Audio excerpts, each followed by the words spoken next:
If humanity once stood at the edge of disappearance, why does its oldest record feel less like a chronicle and more like a blank page rubbed smooth by time? In deep prehistory there are hints, thin genetic threads, scattered bones, sudden absences that suggest not a steady climb, but a moment when the species narrowed into something almost breakable. Some call it catastrophe, some call it climate, yet a quieter possibility lingers that the pressure was also human, competition, retaliation, an unwritten conflict fought in shrinking refugees. So, before the body sinks completely into this comfort, take a moment to like the video and subscribe, but only if you genuinely enjoy what is being made here. And if you're listening right now, share your location and your local time. Prehistoric war sounds like a contradiction, as if war requires dates, banners, and names carved into stone. But conflict can exist as a pattern long before it becomes a record. The same valley contested every dry season. The same waterhole guarded at dusk. The same narrow pass watched with a patience that feels almost modern. In a world where one failed migration could end a lineage, war might not have begun on a day anyone remembered. It might have been a slow pressure, tightening with each winter that arrived too early, each herd that moved elsewhere, each child who did not survive the coughing season. What makes the idea unsettling is not the drama of battle. It is the possibility that the near loss of the species did not come only from outside forces, ice, ash, drought, but also from decisions made by human hands under impossible conditions.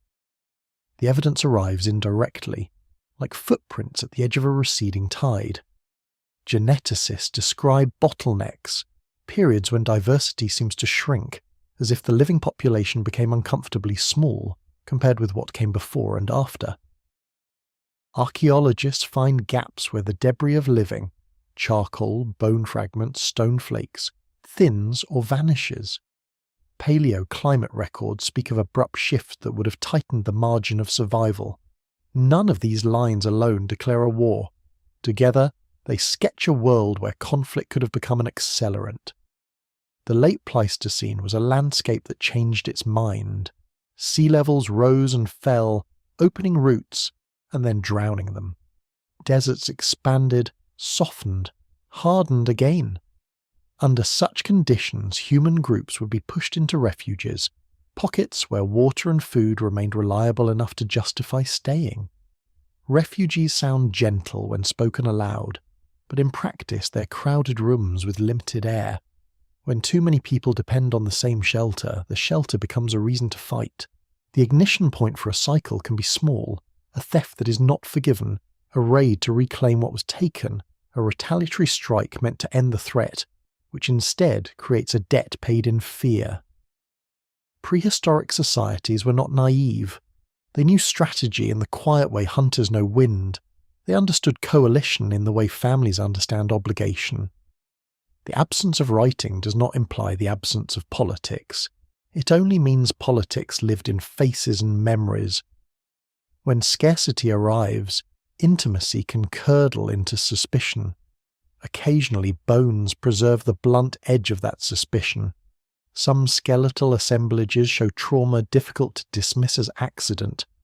Embedded stone points, fractures consistent with blows, patterns that hint at interpersonal violence. Yet caution is necessary, because a wound does not reveal motive, and death erases context. A fall can mimic assault. A hunting mishap can look like murder. Still, the repeated presence of violent injury in some places suggests a plain truth. Humans were capable of killing each other long before cities gave them reasons to do it at scale. Nearly matters. It implies a brush with the edge, not a final fall. If a prehistoric war existed, it may not have been universal. It may would have been only one blade in the would have been only one blade in the pressure. Conflict interacts with hunger, and hunger interacts with cold. A shock that would be survivable alone can become lethal when stacked with others. In those last places, tactics would not require metal or monarchs. a group could deny another by occupying water upstream. A fire set at the wrong time could drive game away from a rival's territory. A raid could target not only food but tools, the portable memory of survival. Alliances could be forced, families absorbed, lineages redirected. None of this needs a palace. It only needs desperation and the knowledge that the land cannot feed everyone forever. Still, the hardest knot is the bottleneck itself. Genetic signals can be read in more than one way. A population can narrow without mass killing. It can narrow because only a few groups expand while others fade, because migration and founder effect shape who leaves descendants. The deep past is full of movement, and movement alone can carve patterns that resemble trauma. That is why the idea of a prehistoric war must be held like a fragile object, examined, rotated, never squeezed into certainty. And yet, the question persists because it fits the shape of what survives. A volatile climate, shrinking refuges, occasional violence, gaps in occupation, and a species that, at least in some reconstructions, pass through an eerie narrowness. If the edge was real, the cause may not be singular. It may have been convergence, a perfect overlap of pressures where nature tightened the world and humans, in response, tightened it further. Somewhere inside that overlap, a choice might have been made repeatedly, in different places, by different hands, to defend a shelter, to claim a route, to strike first rather than be struck. From millennia away, those choices can look like fate. But fate is only a name given to patterns after the fact. The silence of prehistory does not answer back. It only offers small, stubborn details and asks what kind of species leaves so little behind when it nearly disappears. Was the threat a catastrophe that made humans fight over scraps? Or did conflict itself become part of the catastrophe, an ancient war without a name, waged not for glory but for breath, water, warmth, and the right to wake up again tomorrow? If the threat was a catastrophe that forced humans into conflict, or if conflict itself became part of the catastrophe, then the next question becomes almost uncomfortable in its simplicity. How close did the species actually come to vanishing? The mind wants a number, a cliff edge, a moment when the last fires were nearly snuffed out. But the past does not offer a single census. It offers something stranger, signals buried inside living bodies, as if the skin of the present still carries faint bruises from the deep night. Geneticists have a language for this unease. They speak of bottlenecks, of periods when the ancestral population that contributed to later generations became unexpectedly small. Not necessarily small in a way that would have looked empty on a landscape, but small in a mathematical sense, an effective size shaped by who reproduced, who survived, and whose lineages were simply swallowed by chance. The phrase can sound bloodless, like accounting. Yet what it implies is intimate, that at some point the range of human variation tightened, as if many branches of the family tree were quietly pruned, and only a few were allowed to keep growing. There is no single bottleneck hypothesis, no single date that every researcher agrees upon. Different methods, different data sets, different assumptions can shift the estimate like a shadow sliding across a wall. Some analyses suggest severe contractions, others suggest milder ones. Sometimes the narrowing looks like a brief choke point. Sometimes it looks like a long, slow thinning. And still, the same haunting question remains. What kind of world produces a species that later spreads everywhere, yet once seemed in genetic hindsight almost fragile? It is tempting, almost too tempting, to pair this genetic narrowing with a dramatic cause, a super-eruption, a sudden cooling, a drought that lasted longer than memory. Or if one holds on to the theme of conflict, a prolonged pressure where groups were pinned into the same refuges and rivalry became relentless. But genomes do not store a label that says ash, or ice, or war. They store patterns. The patterns must be interpreted, and interpretation is where certainty can become a costume. One clue comes from how different parts of the genome tell different stories. Mitochondrial DNA, passed down through maternal lines, can show a picture of ancestry that emphasizes certain pathways of survival. The Y chromosome moving through paternal lines can reflect different dynamics, more vulnerability to social structure, to dominance hierarchies, to the way violence and status can thin male lineages more sharply than female ones. If a society experiences repeated episodes of conflict, raids, ambushes, rival coalitions, male lineages can be disproportionately disrupted, leaving a narrower paternal signature. That does not prove war, it only makes room for it, like a door left slightly open in a drafty house. Another clue is time itself, the way genetic lineages converge as one looks backward.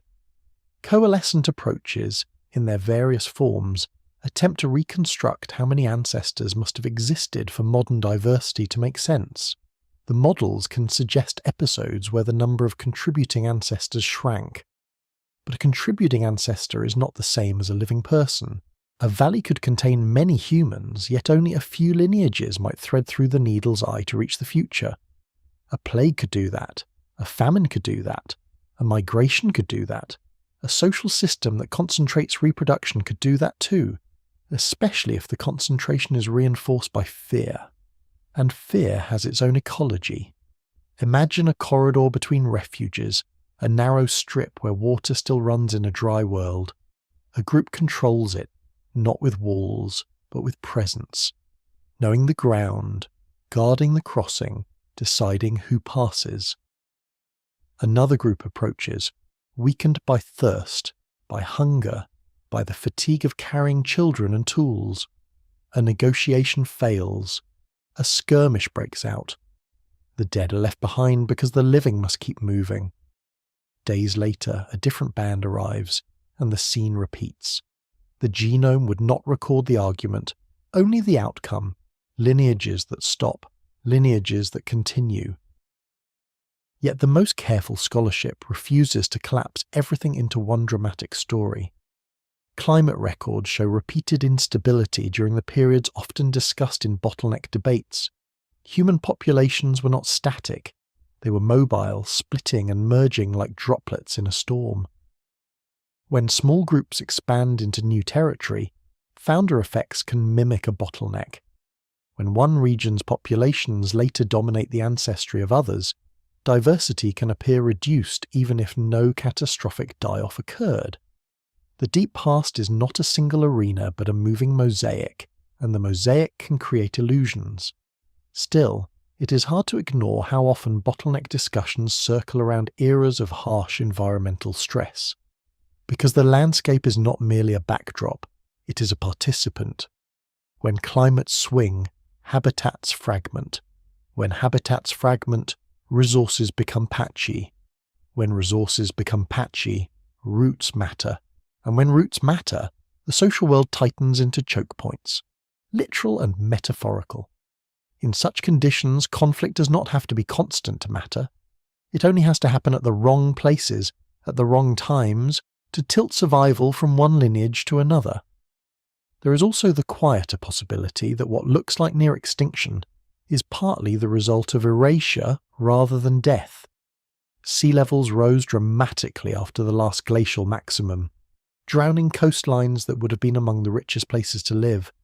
If early humans clustered along coasts, their densest evidence may lie underwater, not destroyed by war or ash, but simply removed from easy access.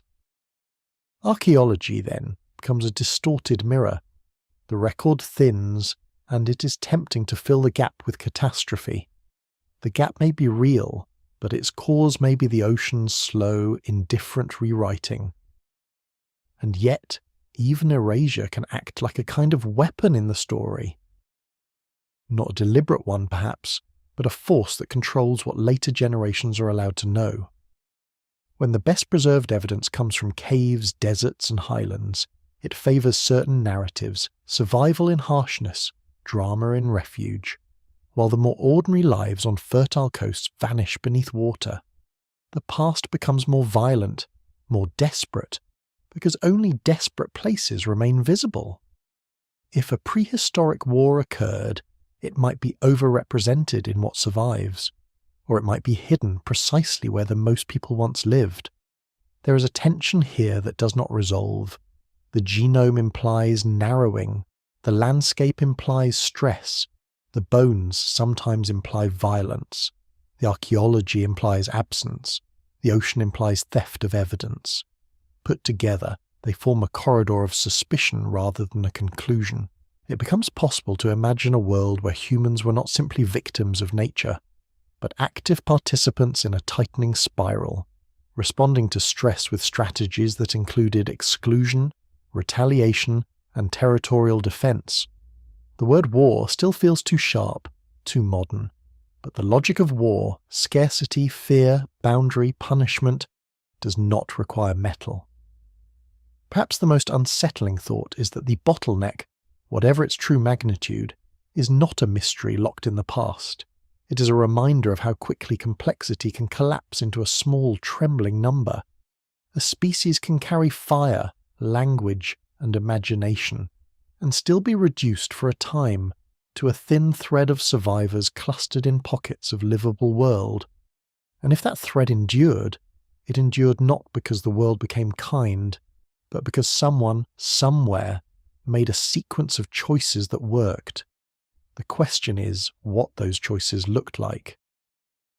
Were they choices of cooperation, alliances, sharing, mutual refuge? Or were they choices of domination, control of routes, denial of resources, violent pruning of rivals? If the genome is a whisper from the past, it does not say which. It only asks why the whisper sounds again and again like a warning. If the genome is only a whisper, it needs a landscape to echo in. Numbers alone cannot show the shape of the pressure. They cannot show where people stood, where they moved, where they were trapped. And so the suspicion drifts outward from blood and bone into the world itself, into the long rhythms of ice and drought, because the Earth has its own way of narrowing life into corridors. In the late Pleistocene, the planet did not behave like a stable stage. It behaved like a shifting maze. Temperatures rose and fell in pulses, sometimes gradually, sometimes with a speed that would have felt like betrayal. Rain belts migrated. Forests broke apart into patches. Grasslands opened, then closed again. The coastline, the great generous edge where land meets food, moved like a living thing, advancing during low sea levels and retreating when waters returned. A human group could inherit a hunting ground, and within a few lifetimes find it altered beyond recognition. In such a world, refugia become more than a technical term. They are pockets where the rules stayed usable, rivers that still ran, valleys that still held edible plants, uplands where animals still moved in predictable paths. These pockets could save a lineage. They could also become a reason to destroy one. When survival depends on a limited set of places, geography begins to resemble strategy. Consider what happens when large open habitats fragment. The distances between reliable resources grow, and the risks of travel increase. A band that once moved across a broad, continuous landscape now must navigate gaps, stretches of hostile terrain, deserts, ice margins, floodplains that turn into traps. Each gap functions like a test, and tests produce winners and losses.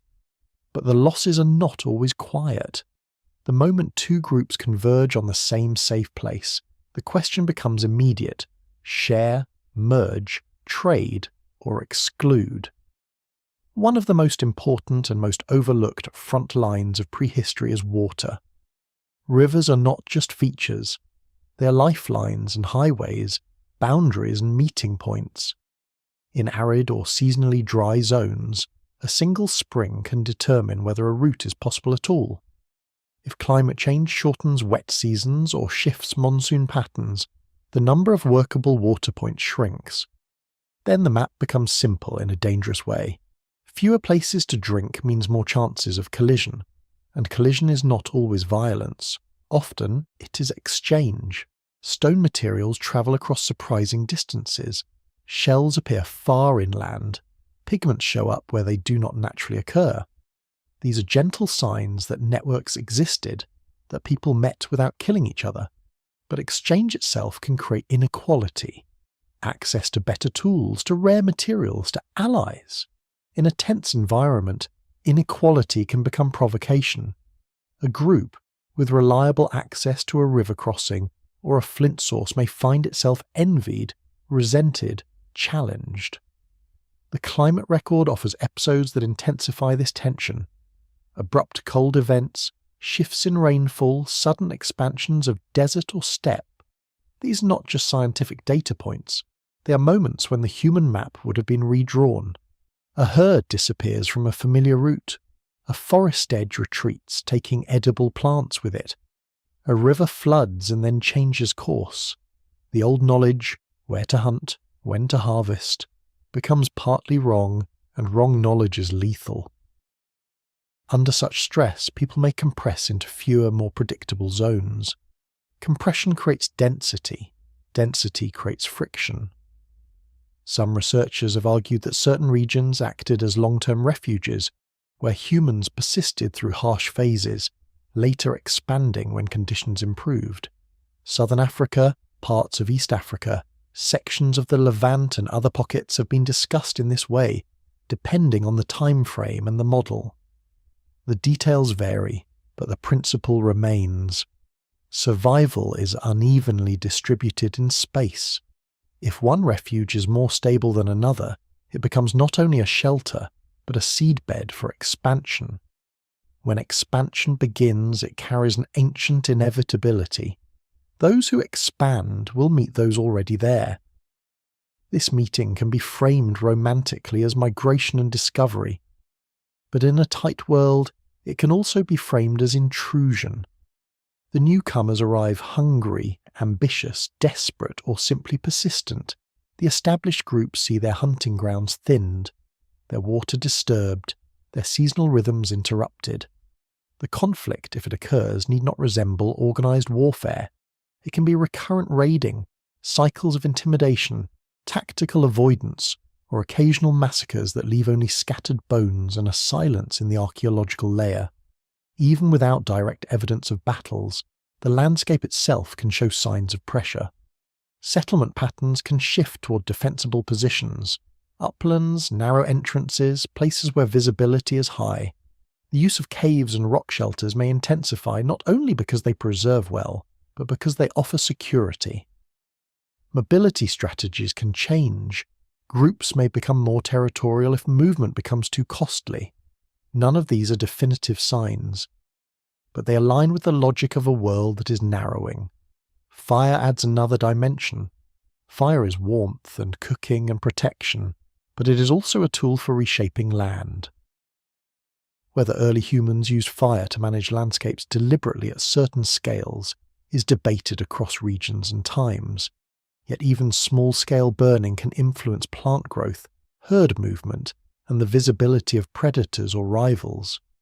In a contested space, altering the landscape could become a way to deny resources indirectly, encouraging game to move away from a competitor's zone, making certain paths unsafe, or flushing animals in ways that advantage one group over another. If such tactics were used, they would rarely leave a signature that says intention. They would leave only a changed pattern of charcoal and vegetation, which can be read in more than one way. And then there are the coastlines that vanished. When sea levels were lower, vast shells were exposed, broad coastal plains that would have offered rich foraging. If many people lived there, then their densest habitation zones are now submerged. What remains on land might be the marginal places, the refuges, the pinch points. This produces a distorted impression. The visible past looks like it happened mostly in hard places. It tempts the mind to imagine constant struggle, because only struggle leaves traces where preservation is possible. In this sense, the prehistoric war could be partly a war of evidence, a war between what happened and what can be found. The earth hides and reveals with no regard for narrative. A flood can bury a campsite and preserve it. Another flood can erase it entirely. A cave can keep bones for tens of thousands of years. An open plain can scatter them in a season. The result is a past that seems to stutter, dense here, Silent there. Still, silence itself can be informative. If a region shows long gaps in occupation during certain climatic phases, it suggests that living there became difficult enough that people left or died. When multiple regions show similar patterns, the idea of a widespread pressure becomes plausible, and when widespread pressure meets human behaviour, territoriality, competition, coalition, the conditions for conflict deepen. If the bottleneck was real, the landscape likely played the role of architect, designing the corridors where survival was possible. The question that remains is what humans did inside those corridors. Did they treat them as shared sanctuaries or as fortresses? Did the narrowing world force cooperation, or did it sharpen boundaries into something like war? And if boundaries did sharpen, what kind of evidence would remain? Subtle, fragmentary, easy to misread, waiting in the next layer of the story? If the landscape designed the corridors, then the next uneasy step is to ask what the corridors did to people. Geography can tighten the world, but it does not swing the blow. For that, the story has to return to the most fragile kind of evidence, human remains, because bones are sometimes the only witnesses left, and they speak in a language that is both brutally clear and dangerously easy to misinterpret. Violence is older than writing. That much is not controversial. The controversy begins when trying to separate individual violence from group conflict, and group conflict from something resembling organised war. A single healed fracture might be the memory of an accident, the slip of a foot on stone, the weight of an animal falling the wrong way. A puncture wound might be a hunting mishap, a projectile meant for prey that found a human body instead. Even the clustering of bodies can deceive, because death can gather people for reasons that have nothing to do with aggression. Storms, floods, disease, collapse inside a cave. Archaeology, at its most honest, is an art of restraint, and yet restraint does not erase patterns. There are skeletal remains from prehistoric contexts, across different regions and eras, where trauma is difficult to explain away. Embedded lithic points lodged in bone, cranial fractures that fit the angle of a deliberate strike, defensive injuries on forearms, suggestive of attempts to block blows, multiple individuals in the same assemblage with similar violent signatures. These do not automatically announce war, but they make it harder to pretend violence was rare or random or irrelevant to survival. The deeper problem is scale. If the human population did indeed tighten at certain points, then even sporadic violence could have had outsized consequences.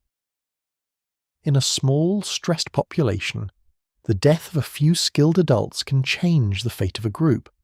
Lose a master napper, and tool quality can drop for a season. Lose a healer, and infections become fatal. Lose a pregnant woman, and you lose not only a life, but a future branch. Violence in such a context functions less like a dramatic event and more like a tax on survival, paid in blood, paid again in the weakening that follows. Some prehistoric sites have been discussed for decades precisely because they feel like breaks in the expected pattern of death. Burials that look hurried or atypical. Groups of bodies deposited together in ways that suggest a crisis rather than ceremony. Individuals showing trauma that occurred around the time of death. In certain periods, such as the later Mesolithic and Neolithic in parts of Europe, the evidence for interpersonal and intergroup violence becomes clearer, sometimes linked to changing settlement patterns and resource competition. That is later than the bottleneck debates that swirl around the late Pleistocene, but it matters here because it shows something essential. As soon as preservation allows a clearer view, humans appear capable of a lethal conflict between groups. The question is whether earlier phases, far earlier before agriculture, contained similar behaviour but left fewer readable traces. If violence exists later under conditions of territoriality and resource stress, it is not unreasonable to suspect violence earlier under even harsher stress. But suspicion is not proof. The Ice Age world is more distant, its evidence more fragmented, its context more vulnerable to distortion. Even when a wound is visible, motive remains invisible. That invisibility is where the idea of prehistoric war becomes both compelling and hazardous. It invites a storyline, groups fighting over refuges, killing rivals, pruning lineages.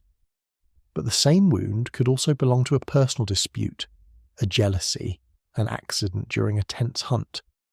Without written testimony, the mind wants to fill the silence with narratives that feel coherent. A responsible approach is to let the silence remain partly silent, while still admitting what the bones do say. They say that humans can be dangerous to each other. They say that danger could be repeated. They say that death sometimes arrived not by climate alone, but by impact, penetration, fracture. And once this is granted, the logic of the corridor returns. If groups were compressed into refugia by climate swings, then encounters would increase. Increased encounters increase opportunities for exchange, but also for hostility. Hostility, even if episodic, can create feedback. Fear encourages preemptive strikes. Strikes encourage alliances. Alliances encourage escalation. There is another subtle layer. The possibility that much prehistoric violence left no skeletal trace at all. Many lethal acts do not mark bone. Strangulation, soft tissue wounds, drowning, exposure, these can kill without leaving the clean signature an archaeologist hopes for. Even when bone is marked, preservation may erase the evidence. Scavengers scatter remains. Soil acidity dissolves them. Water movement breaks them. The archaeological record is biased toward what endures, not what occurred. This bias matters because it can invert the truth. A peaceful death in a cave may preserve beautifully, while a violent death on an open plain may vanish. Or the reverse. A massacre in a sheltered location might preserve, while years of quiet life along a drowned coastline disappear. The result is that the evidence can make violence look either rarer or more common than it was, depending on where the surviving fragments happen to come from. Still, some patterns remain hard to ignore. Repeated use of certain shelters can suggest territorial attachment. The clustering of valuable tool-making materials can indicate contested access. The emergence of long-distance exchange networks can imply that alliances mattered. Alliances often form in response to threat. The appearance of injuries consistent with projectile weapons hints at the existence of ranged killing, which changes conflict dynamics by allowing attack without immediate risk. Ranged weapons make ambush easier, retaliation harder to prevent, fear more pervasive. Fear itself leaves almost no trace, and yet it is the medium in which conflict thrives. In a small group, the story of an attack becomes a tool. It shapes movement choices. It reshapes where children are allowed to wander. It changes how strangers are greeted. It determines whether a distant campfire is a promise of trade or a warning of danger. If the late Pleistocene was a time of unstable climates and narrowing habitats, fear would have been as adaptive as hunger. And if fear becomes adaptive, it can become self-fulfilling. Groups may strike first because they assume others will. They may refuse to share water because sharing invites dependence and betrayal. They may avoid contact until avoidance fails and contact becomes collision. Over generations, these choices can produce a world that feels like a low-intensity war, not constant battle, but constant readiness, constant vigilance, constant calculation. Yet there is a counterweight, and it is important not to lose it. Humans also survive through cooperation. The very existence of long-distance networks, of cultural transmission, of shared tool traditions, suggests that people met and did not always kill.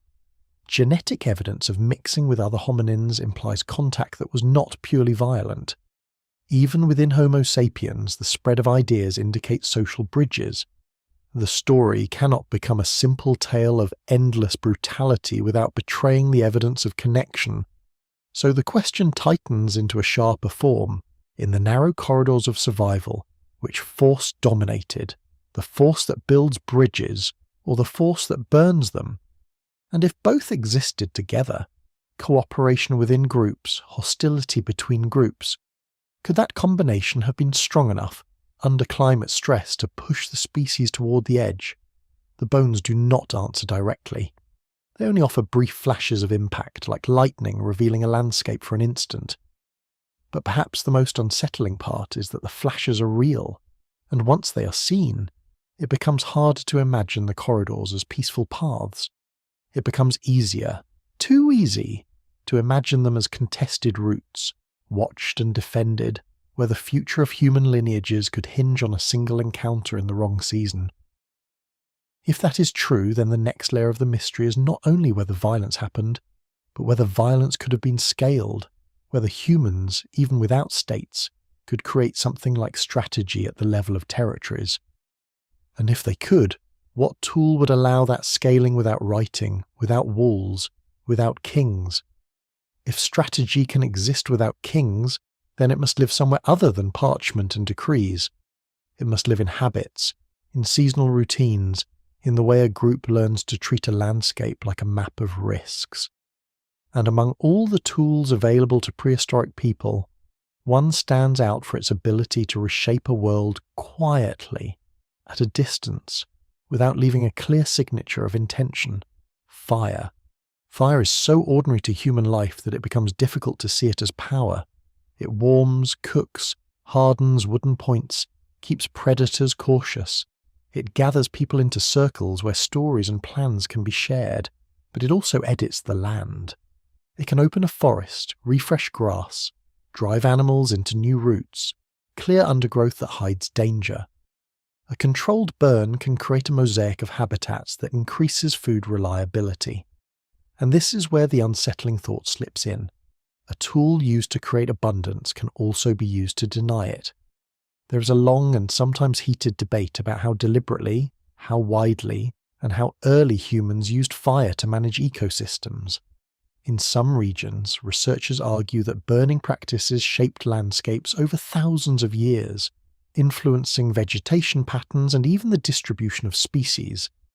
In others, scholars caution that natural fires can mimic the same signals, and that evidence for intentional systematic burning is difficult to prove at very ancient timescales. The truth may differ by place and period. Yet even if one avoids the strongest claims, it remains plausible that people understood fire well enough to use it strategically, especially when their survival depended on predicting how animals and plants would respond. Strategy does not need to be malicious to become hostile. Imagine two groups whose territories overlap at the edges, separated not by fences but by habit and memory. One group burns a patch of land at a time that encourages fresh growth, drawing herbivores toward their hunting zone. The other group arrives weeks later to find the game routes altered. The familiar feeding grounds changed. Was the burn meant to harm them, or meant only to help the burners? In a tight world, the distinction may not matter. The outcome is the same: advantage for one, loss for the other, resentment that grows like a bruise. Now imagine the burn is not careful. It spreads into a rival's shelter corridor, turning protective vegetation into open exposure.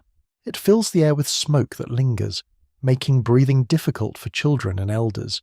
It pushes prey away from a region already strained by drought. Again, motive is hidden, but consequences are visible enough to provoke retaliation. A conflict can begin without a single deliberate attack, simply through an action taken for survival that another group experiences as threat.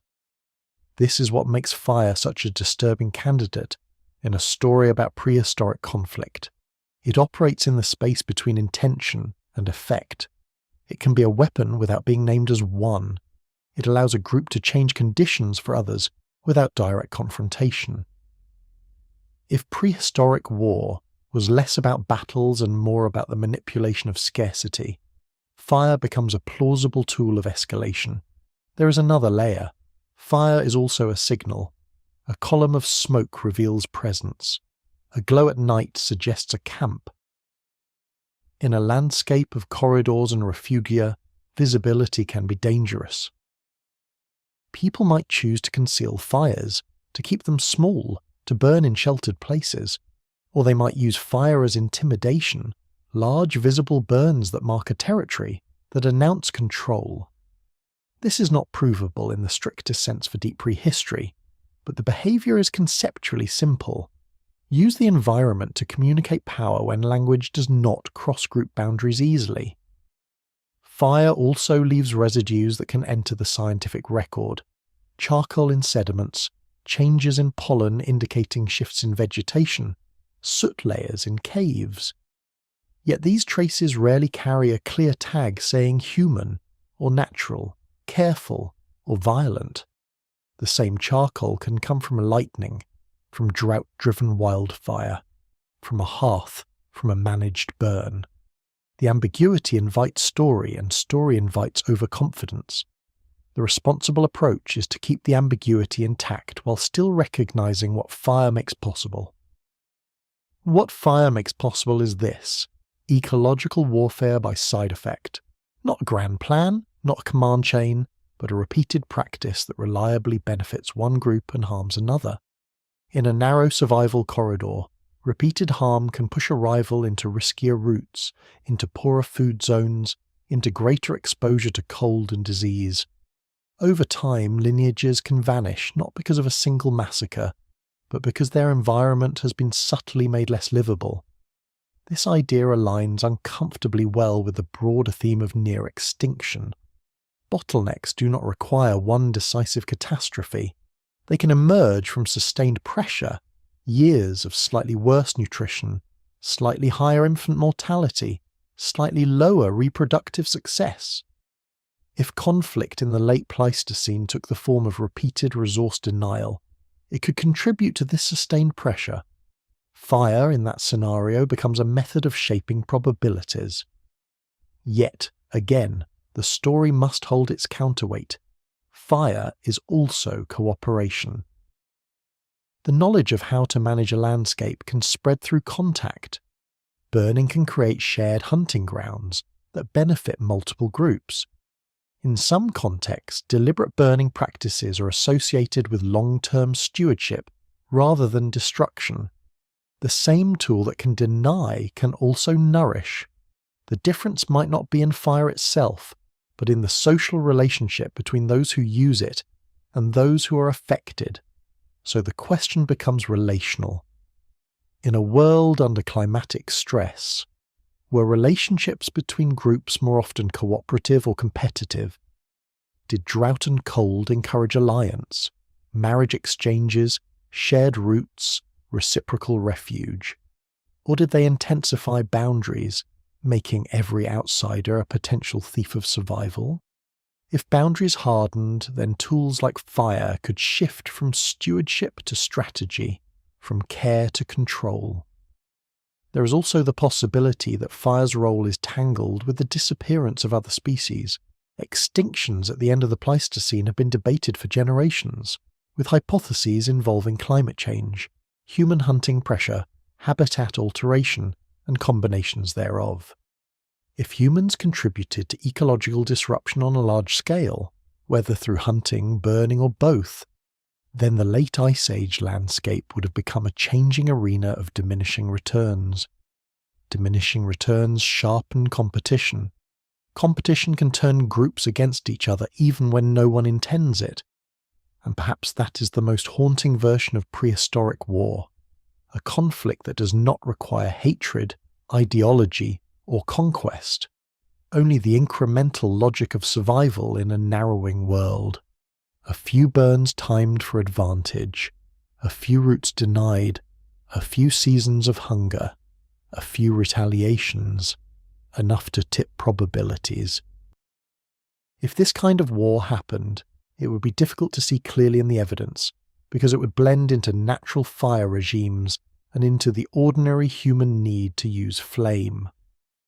It would hide behind plausible deniability, the same way modern conflicts often hide behind economics, logistics, and unfortunate side effects. It would not leave monuments, it would leave altered landscapes and thinned lineages. And if fire can do this, then another question rises: sharper than the smoke itself. What happens when the world is struck not by human-set flame, but by a fire from the earth? An eruption so vast that it darkens the sky and turns survival into a scarcity so extreme that even cooperation begins to crack. A sky can become an enemy without ever intending to be. When a super-eruption is mentioned in the same breath as human near extinction, it is usually because it offers something the mind craves. A single, colossal event that could plausibly narrow a species, not 100 small pressures, not a slow tightening corridor, but one violent exhalation from the earth that turns daylight thin and makes every meal uncertain. The Toba eruption, in particular, has been framed this way for years. An eruption from what is now Indonesia, often dated to roughly 74,000 years ago, scattering ash across vast distances and, in some versions of the hypothesis, triggering a volcanic winter. The language around it can feel almost mythic. A continent dusted in grey, seasons failing, sunlight reduced, plants struggling, animals migrating or dying, and small human groups staring at a world that no longer behaves. It is an elegant idea. Too elegant, perhaps, because when elegance meets deep time, the record has a habit of resisting. The strongest version of the Toba bottleneck claim imagines a dramatic population crash. Humans reduced to a small number of survivors after climate shock. The claim gained traction partly because the timing seemed tempting. If genetic signals suggest a narrowing somewhere in the late Pleistocene, why not connect them to the largest known eruption of the last couple of million years? Why not let ash be the hidden hand that forced lineages through a needle's eye? But the science has never settled into a single answer. The eruption is real, the scale is immense, and the ash is measurable.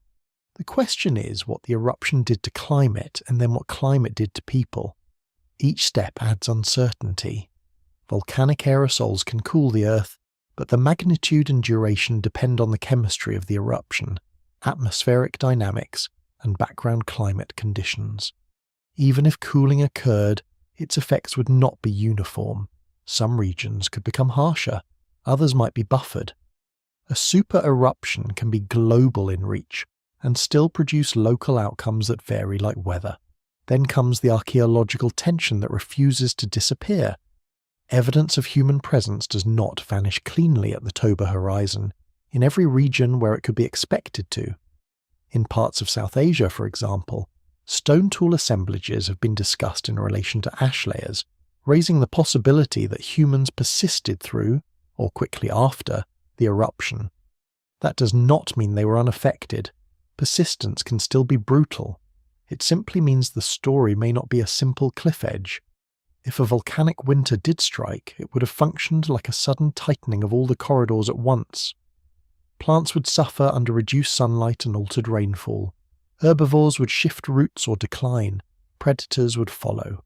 Human groups, already living with uncertainty, would face a world where predictable seasonal cues became unreliable. Even a modest drop in temperature can change the distribution of edible plants and the behavior of prey. Add smoke, ash, and respiratory stress, and the pressure becomes layered. For small bands, layered pressure is often worse than a single blow, because it steals the ability to compensate. If hunting fails, gather. If gathering fails, fish. If fishing fails, move. A volcanic winter can make every alternative worse at the same time. In that scenario, human conflict becomes less a cause and more a reaction. Not an originating war, but a war induced by starvation. Groups are pushed toward the same remaining productive zones, and the old moral logic, share, negotiate, merge, must compete with the raw arithmetic of survival. It is not difficult to imagine how a stressed world could amplify hostility.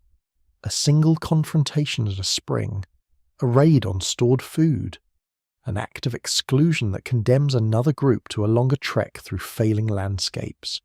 In such moments, war does not need ideology. It only needs the grim clarity of scarcity. And yet, the deeper debate returns. Does the evidence require such a dramatic bottleneck at that time? Some genetic interpretations suggest complex demographic histories rather than one single crash. Population structure. Small groups separated over large areas can produce patterns that resemble bottlenecks. Cultural shifts can influence who leaves descendants. A long period of fluctuating climate can repeatedly thin populations, without one eruption serving as the decisive guillotine. The Toba hypothesis, then, sits at the edge between what can be demonstrated and what can be narrated. Volcanic ash can be traced, climate proxies can be studied, archaeological sequences can be compared. But the step from proxies to lived experience is always partly imaginative. The most careful voices in the debate treat Toba not as a guaranteed near-extinction switch, but as a significant stressor that may have affected some populations severely while others endured in refugia again. The word returns like a key turning in the same lock, because even a global shock expresses itself through local shelter. A coastal region with stable marine resources might buffer famine better than an inland plain. A valley with dependable water might sustain plants when rainfall falters elsewhere. Populations in such places could survive not because the eruption spared them, but because geography and ecology offered a cushion. Those survivors later might expand and dominate the ancestry of others, creating the appearance of a bottleneck even if the overall species did not collapse to a single tiny remnant. If that is the case, then the eruption becomes a filter rather than a hammer, selecting which populations are positioned to persist and which are not. Selection can feel like fate from the future's perspective, but it is also geography, chance, and the quiet advantage of being in the right place when the sky turns hostile. There is another uncomfortable angle. The possibility that Toba, whether or not it caused a dramatic crash, became a cultural turning point.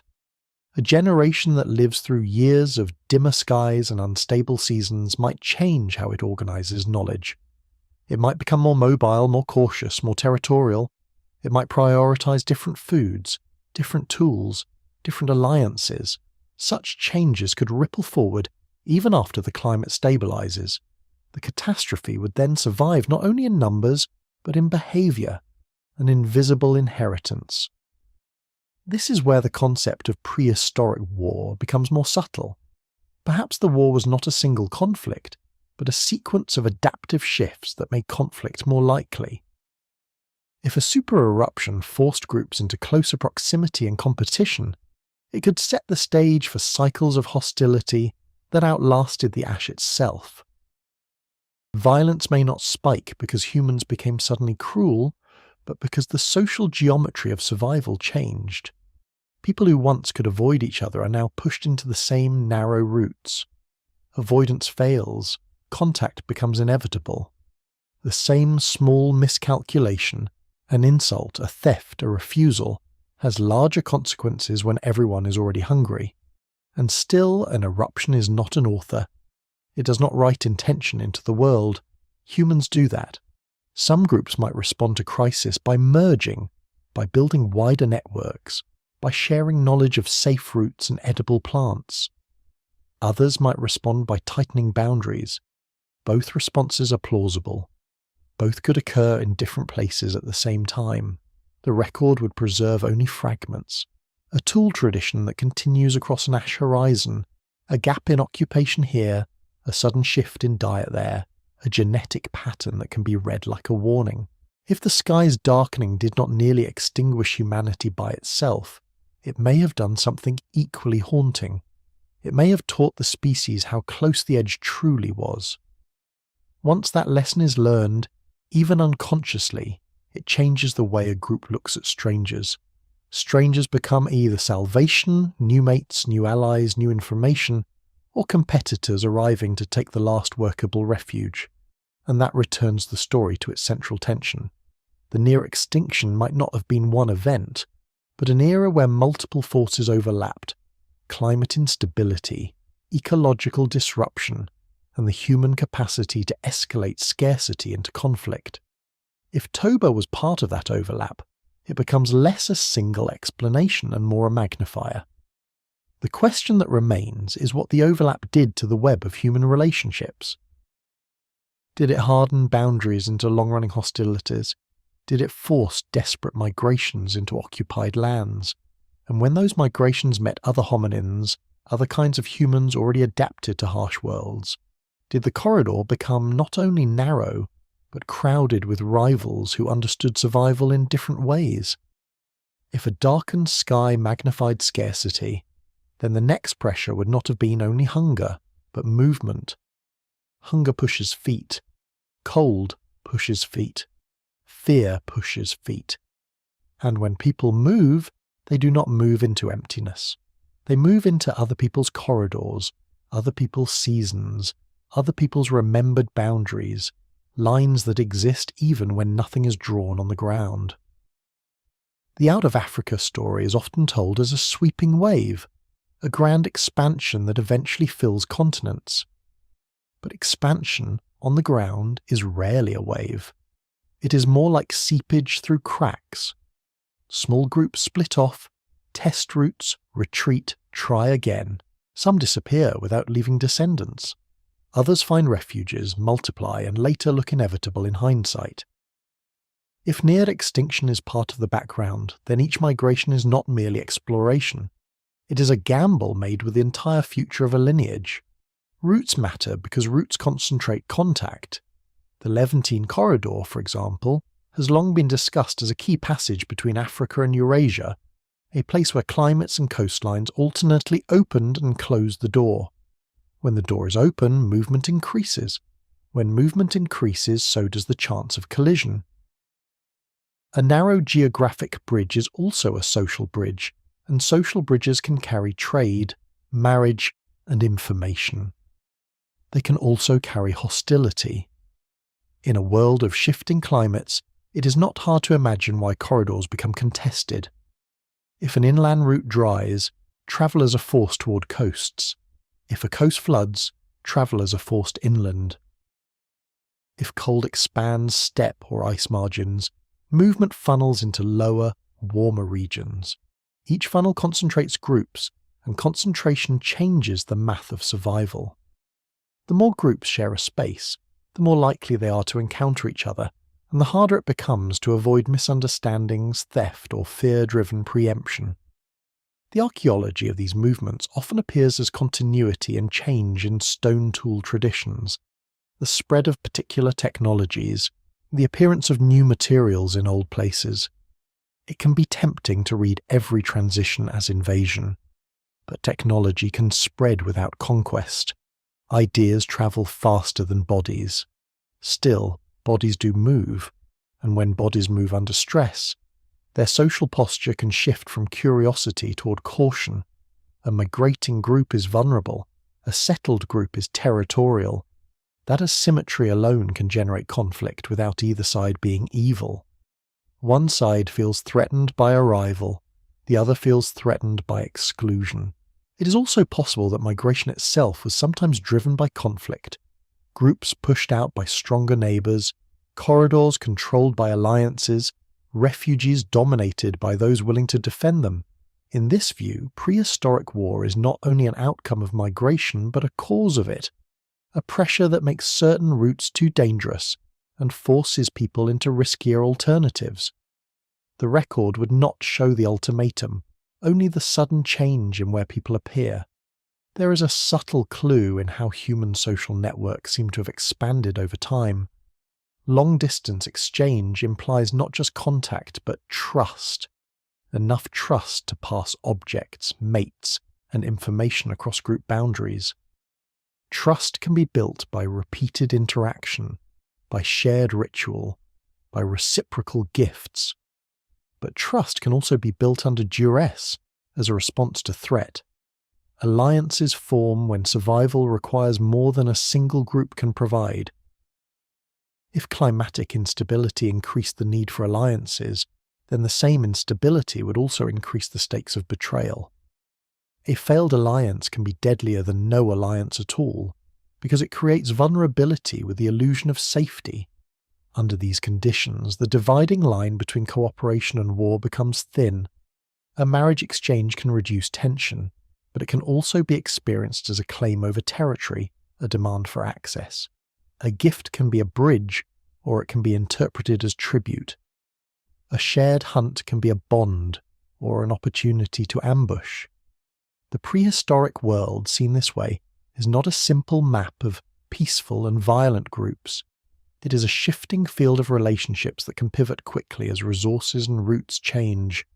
Then there is the reality that Eurasia was not empty when Homo sapiens moved into it. Other hominins had been living there for hundreds of thousands of years. These populations were adapted to cold and seasonal harshness in ways that early sapiens migrants may not have been initially. Encounter, therefore, was not only between human groups with similar capacities. It could be between different kinds of humans, with different hunting strategies, different social structures, different knowledge of local landscapes. Even if contact sometimes led to interbreeding, it also could have involved competition. Competition, again, does not require open war to matter. It can be a steady contest over the same prey species, the same caves, the same river crossings. If the near-extinction narrative is kept in view, this competition becomes more ominous. A small migrating population cannot afford prolonged losses.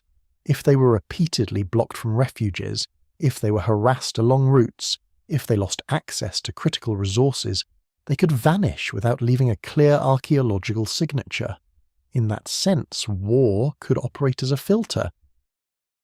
The groups that survive are those that navigate the social dangers of contact as skillfully as they navigate the ecological dangers of climate.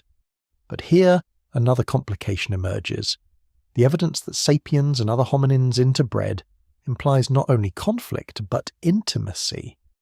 Intimacy does not erase competition, yet it challenges the simplest narratives of extermination. It suggests that at least some encounters were not strictly hostile, or not hostile all the time. This brings the story back to ambiguity, to the uncomfortable truth that the past may have been messy in ways modern categories struggle to hold. A rival can be an enemy in one season and kin in another. A corridor can be contested and shared depending on the year. Migration also reshapes identity. A group that travels far, that survives repeated hardships, can develop tighter cohesion and sharper boundaries, because cohesion is protective. Outsiders become more suspicious because the cost of misjudgment rises. In a stable world, generosity can be a strategy. In an unstable world, generosity can feel like a gamble. These psychological shifts are difficult to prove, but they align with a basic principle. Risk changes behavior, and behavior changes survival. As sapiens expanded, some lineages flourished, others thinned. The genetic whisper becomes louder here, because expansion can create the illusion of inevitability. Those who expanded leave many descendants, while those who did not fade into silence. The bottleneck, then, may not be a single moment, but a series of thresholds crossed by some groups and not others. Each threshold might have been ecological, crossing into a colder region, or social, crossing into a corridor controlled by others. In this view, the prehistoric war is not a single battlefield. It is a geography of friction, a set of places where movement and scarcity collide. It is the tension at choke points, the fear at night when distant fires appear, the calculation of whether to approach or avoid. It is the slow shaping of human destinies by routes that narrow and widen with climate, by alliances that hold or fracture, by encounters that end in trade or violence. And if sapiens were not alone, then another question presses closer. When different kinds of humans competed and mingled within the same corridors, did that competition sharpen into something more than episodic conflict? Did it become a persistent struggle? Over refugees, over prey, over survival itself, strong enough to contribute to the thinning of lineages that the genome still remembers as an ache? If the corridors were crowded not only with strangers but with other kinds of humans, then the old question, who fought whom and why, becomes harder to hold steady, because the evidence refuses to fit into a single moral shape. In the same breath that science reveals competition, it also reveals interbreeding. In the same layers where tool traditions shift, it also suggests continuity. The story becomes less like a clean replacement and more like a fog where rivals sometimes became relatives. Neanderthals, Denisovan-related populations, and other archaic hominins were not mythical creatures. They were humans of a different branch, adapted to different climates, carrying different histories in their bones. Their existence in Eurasia and their genetic traces in many living people today make one fact unavoidable. Homo sapiens did not simply arrive to an empty stage. The stage was occupied by beings who had already learned its winters and its prey, who likely had social worlds of their own, complex, practical, and shaped by harshness. The popular imagination often reaches for a simple narrative: sapiens as conquerors, others as victims. Or the reverse, others as hardened natives, sapiens as intrusive competitors. But the genetic evidence complicates both extremes. Interbreeding implies proximity and some degree of social contact. Yet interbreeding does not rule out violence. In many human histories, intimacy and conflict coexist in the same landscape, even in the same families. The past is capable of that contradiction too. Still, the question that haunts the theme of near extinction is not whether contact happened, but what the long-term consequences were. When sapiens entered regions where other hominins lived, competition for resources could have intensified. Even if direct conflict was rare, overlap can be enough. If two populations hunt the same prey, rely on similar shelters, and move through the same seasonal corridors, then scarcity becomes sharper. A small disadvantage, slightly less efficient hunting, slightly higher vulnerability to cold, slightly slower reproduction, can compound over millennia until one population fades.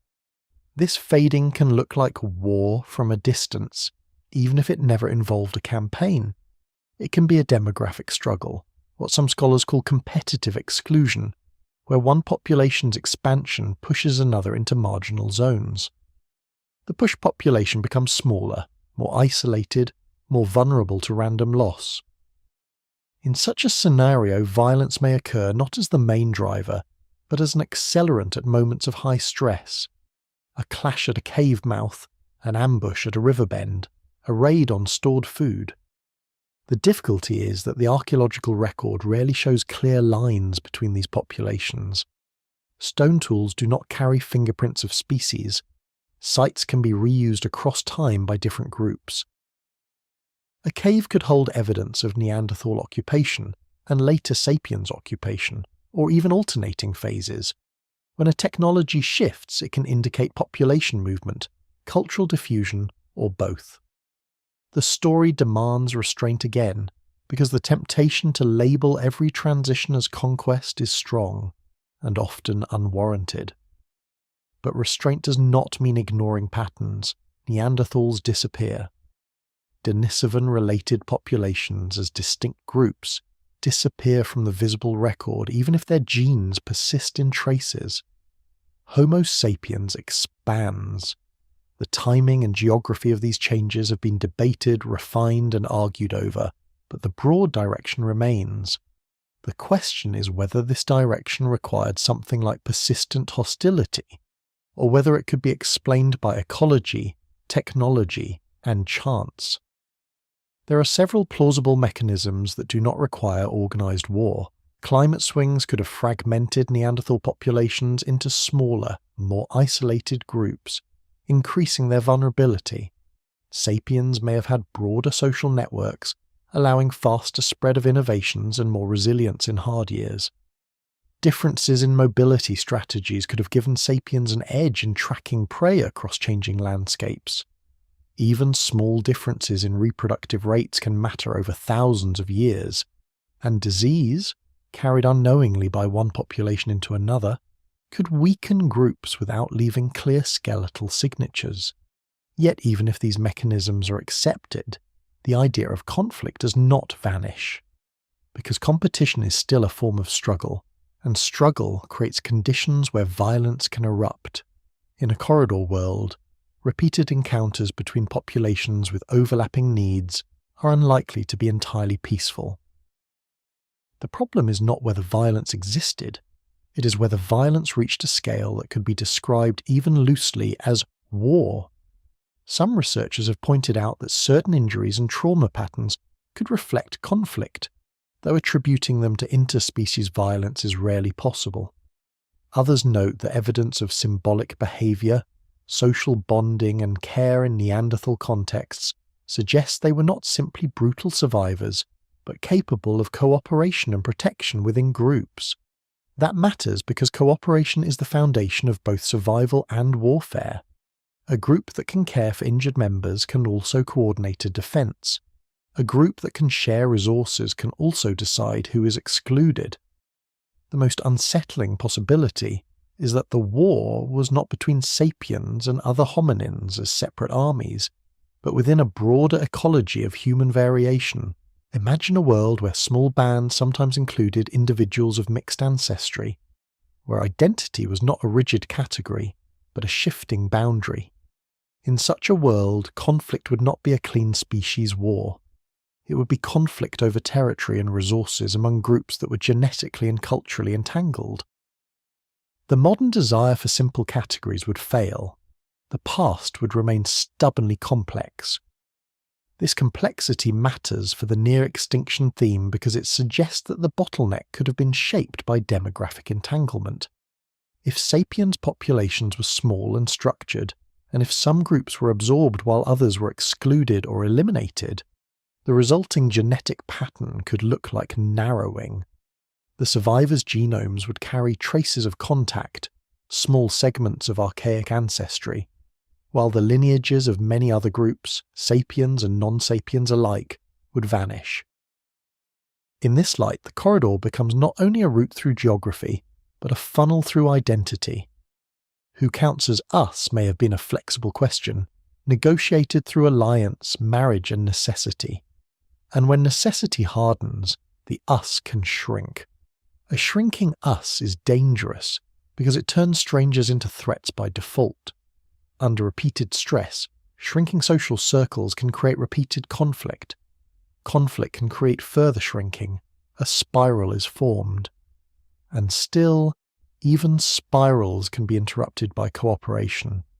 The existence of archaic ancestry in modern humans suggests that at least some contact led to incorporation rather than destruction. Incorporation is itself a survival strategy, expanding networks, gaining local knowledge, increasing genetic diversity. If some sapiens groups survive through incorporation, then the near-extinction narrative shifts again. Perhaps the species endured not because it was the strongest, but because it could become plural, absorbing what it encountered. Yet absorption can also be a form of victory, even if it is not violent. A culture can disappear into another without a massacre. A lineage can vanish into a larger population through interbreeding and demographic swamping. From the future's perspective, disappearance feels like extinction even when it is biologically a kind of merging. The emotional weight remains, a kind of human ended, and the world moved on. This brings the story to a threshold that feels almost philosophical. If the prehistoric struggle was partly demographic, partly ecological, and only sometimes violent, then war becomes a metaphor for selection, an ancient contest where the weapons were not only spears but networks, mobility, resilience, and the capacity to adapt socially under stress. The near extinction, then, might not have been one species against another, but a multi-sided narrowing where only certain strategies of being human were allowed to persist. And if that is true, another question follows like a shadow. What invisible weapon could cut through populations without leaving clear bone marks, travelling along corridors of contact, turning intimacy into vulnerability? Something not made of stone or fire, but of biology itself. If there was an invisible weapon in the corridors, it would not have needed to be invented. It would have been carried, breathed, exchanged with food and touch, travelling ahead of intention like a quiet messenger. Disease rarely announces itself in the archaeological record, especially in deep prehistory where soft tissue vanishes and bones keep only the faintest long-term signatures. Yet the absence of proof is not the same as the absence of power. In small, stressed populations, pathogens can behave like a force multiplier, turning ordinary hardship into collapse. The temptation is to imagine epidemics as modern phenomena, tied to cities and crowding. And it is true that dense settlements amplify transmission. But infectious disease is far older than agriculture. Parasites, bacteria, and viruses evolve alongside hosts, and hunter-gatherer life does not prevent infection. It only shapes it differently. Small group sizes can limit explosive outbreaks, yet mobility and intergroup contact can still spread pathogens across networks. In a corridor world, where refugees concentrate contact and stress weakens immune defences, even modest disease dynamics can become lethal. Stress matters here in a way that is almost too quiet to notice. Chronic hunger, cold exposure, and psychological strains suppress immunity. Children become more vulnerable, wounds heal more slowly, respiratory infections become deadlier when bodies are undernourished. If climatic instability narrowed food options, and if conflict, whether violent or ecological, added further strain, then disease could operate not as an independent catastrophe, but as the final weight that breaks already bending structures. The evidence, again, is indirect. Skeletal remains can sometimes show signs consistent with infection. Lesions, periosteal reactions, dental issues that reflect systemic stress, growth disruptions in children. But these signs are rarely specific. They do not name a pathogen. They do not tell whether an infection spread through a group in a single season or lingered for years. And many of the most lethal infections leave no skeletal trace at all, because they kill too quickly to remodel bone. The most dangerous diseases can be archaeologically silent. This silence becomes important when thinking about contact zones between migrating sapiens groups, between sapiens and other hominins, and between neighbouring bands competing for refuges. Contact is not only cultural exchange, it is biological exchange. When populations that have been separated for long periods meet, they may carry different pathogen landscapes. Immunity can be local, shaped by past exposures. A newcomer can bring a microbe that is mild to them and devastating to another group, or vice versa. This is not a claim that can be directly proven for deep prehistory, but it is a plausible mechanism supported by broader principles of disease ecology and the known effects of novel pathogen exposure in human history. In that sense, disease can resemble a kind of prehistoric biological shock, not engineered, not intentional, but capable of producing outcomes that look like warfare in their demographic consequences. A group weakened by illness becomes easier to raid. A group caring for sick members becomes less mobile, less able to flee or hunt. A rival can exploit that weakness without ever understanding its cause. In this way, disease and conflict can braid together. Illness creates vulnerability. Vulnerability invites aggression. Aggression increases stress. Stress worsens illness. Even without direct aggression, disease can shape who survives migrations. Imagine a band crossing into a new region, already strained. The children develop fever. The elders cough through the night. Progress slows. The band camps longer near a water source, increasing exposure to parasites and respiratory infections. Hunting fails because too few adults have strength to pursue prey. The band splits to reduce burden. Splitting reduces social support. The weakest die. The survivors move on. The corridor has claimed another set of lineages, not through battle, but through biology. The question of near extinction makes this more intense because it shifts the scale of consequence. In a large population, disease can kill many and still leave the species intact. In a small, structured population, disease can remove entire branches. If the bottleneck reflects repeated losses of branches through migration failures, environmental shocks, and social conflicts, then disease becomes a plausible hidden hand that helps explain why the narrowing could be so severe without leaving massive visible carnage. There is also the uncomfortable possibility that disease shaped interspecies dynamics. If sapiens carried pathogens that other hominins had not encountered, it could have contributed to their decline, even if sapiens did not intend harm. Or if archaic populations carried pathogens that sapiens newcomers lacked immunity to, it could have limited early expansions and forced retreats. Either way, the corridor becomes not only a physical route, but an immunological gauntlet. Again, certainty is not possible. The past does not preserve viral genomes easily at such depths, and ancient DNA preservation has limits. Yet the logic remains. Living beings exchange microbes whenever they exchange air and touch. The deeper the contact networks, the more complex the disease ecology becomes. If climatic stress increased contact by pushing groups into shared refuges, then it also increased microbial exchange. The same crisis that encourages alliance can also carry infection through that alliance. And disease does not need to be dramatic to matter. A persistent intestinal parasite can reduce nutrient absorption, weakening children over years. A recurring respiratory virus can create cycles of mortality in winter. A bacterial infection can turn small wounds into systemic failure. In a world without antibiotics, where even minor infections can kill, the baseline vulnerability is high. Add starvation, cold, and fear, and the baseline becomes a cliff. This is where the concept of war becomes almost philosophical again. If war is understood as a contest that reduces populations and reshapes ancestry, then disease can act like war without armies.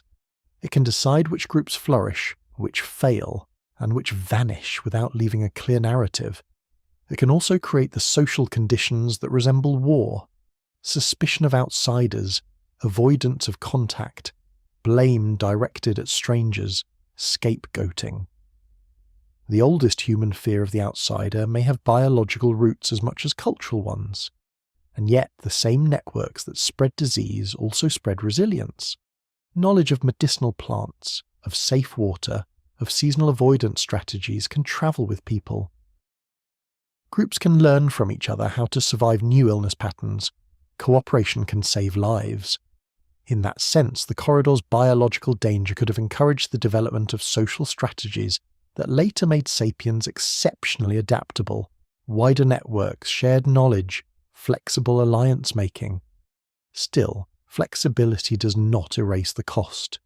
The cost may be written into the genome as that whisper of narrowing, into the archaeology as gaps, into the bones as stress, and into the myths that later civilizations tell about plagues and punishments, and invisible curses.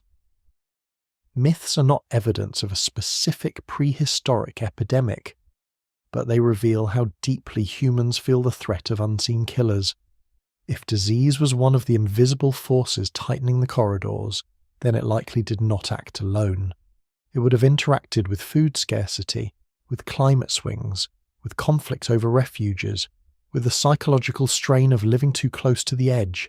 The near extinction would not be a single story, but a stack of stories, layered until the species felt like it could snap. And if the stack is real, then the next question is not only what killed, but what shaped behaviour. How does a population behave when every contact might bring trade, or sickness, or conflict, or both?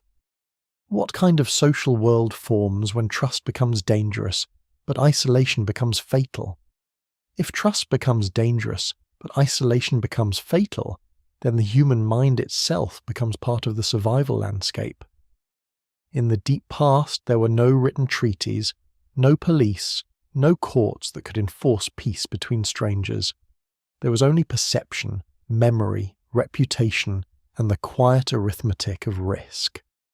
Under stable conditions, that arithmetic can favour openness, exchange mates, share information, trade tools, build bridges. Under unstable conditions, cold swings, hunger seasons, invisible illness, arithmetic turns darker. Every stranger becomes both potential salvation and potential threat. This is where prehistoric war can be understood not as a continuous state of battle, but as a psychological posture that spreads through a population under stress. Vigilance, suspicion, boundary making. A group that has endured repeated scarcity learns to interpret uncertainty as danger. A distant campfire can mean allies, but it can also mean competitors approaching the same refuge. The mind begins to treat ambiguity like a predator.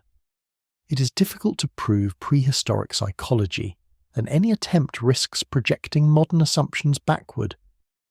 Yet certain principles are stable because they are rooted in biology. Hunger changes behavior. Fear changes attention. Stress narrows empathy. Repeated trauma can condition reflexive suspicion.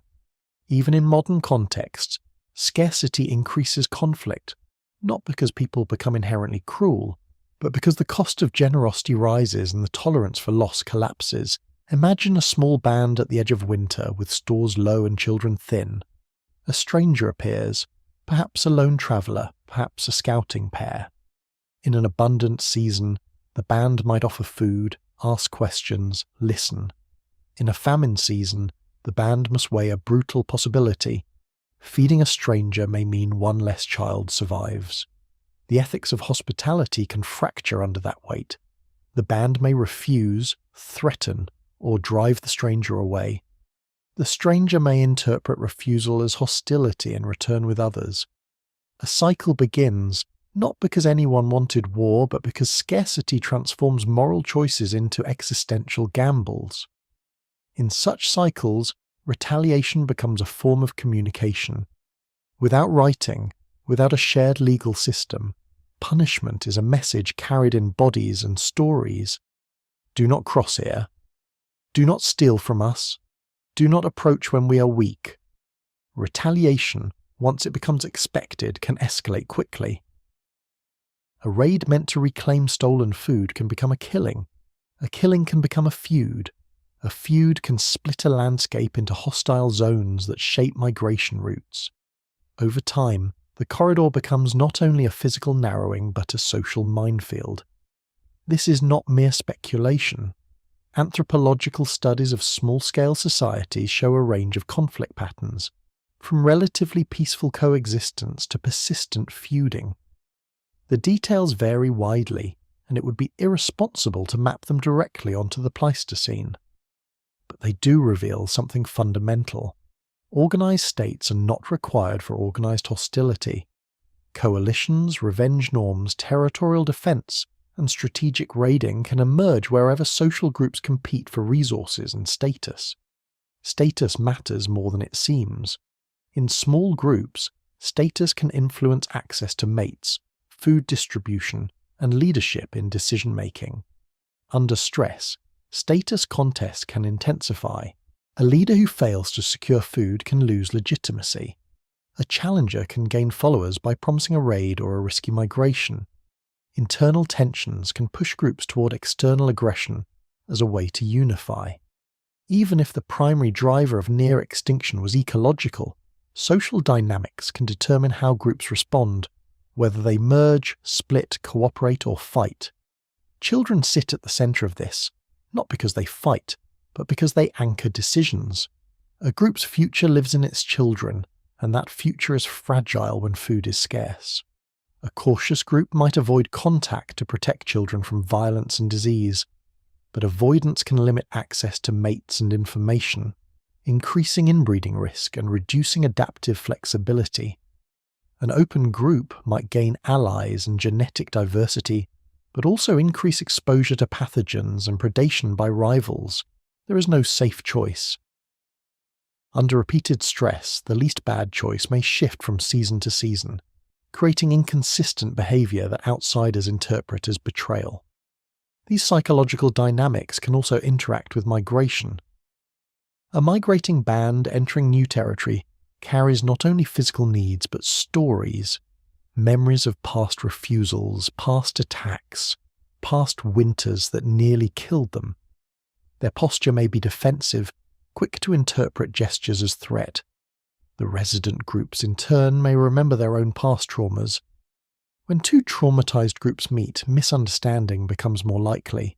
A raised spear can be precaution or insult. A refusal to share water can be prudence or hostility. The corridor becomes tense with misread signals. In this light, prehistoric war can be a tragedy of perception.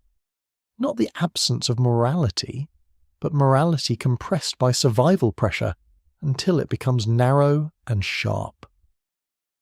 People may still love their families, still care for the injured, still mourn the dead. They may simply be unable to extend that care outward when the world feels like it is shrinking. There is also the possibility that certain cultural practices evolved as responses to this tension. Rituals of greeting, gift exchange norms, symbolic markers of identity, taboo systems that regulate contact. Such practices can reduce violence by making interactions predictable, but they can also increase violence by hardening boundaries, turning difference into danger, creating in-groups and out-groups with moral asymmetry. Symbols can be bridges or barricades. The archaeological record sometimes hints at the growth of symbolic complexity. Pigments, ornaments, deliberate burials, patterned tool styles. These are often discussed in terms of cognition and culture, but they can also be read as social technology, ways of signalling belonging, forging alliances, and managing conflict. A shared ornament style can indicate shared identity across distances, potentially reducing hostility by expanding the use. Conversely, a distinctive style can mark boundaries, warning outsiders that they are not protected by local norms. If near extinction occurred in part because populations were small and structured, then the expansion of us may have been crucial. Wider social networks allow more resilient resource sharing and mate exchange. They also allow faster spread of knowledge about safe routes, edible plants, and disease avoidance. In that sense, the survival of Homo sapiens may have depended on the ability to build trust despite danger. But trust is never free. It is purchased with risk. The question then becomes whether the deep past contained periods when trust building failed, when stress pushed groups into isolation and hostility for long enough that lineages were pruned. A few centuries of high conflict and low cooperation could reshape ancestry dramatically, especially if stacked with climate shocks and disease. The haunting part is that this does not require a single apocalyptic moment. It requires only a sustained narrowing of options, a world where every contact is dangerous but every isolation is costly, a world where alliances are essential but betrayal is fatal, a world where fear becomes adaptive and therefore becomes common.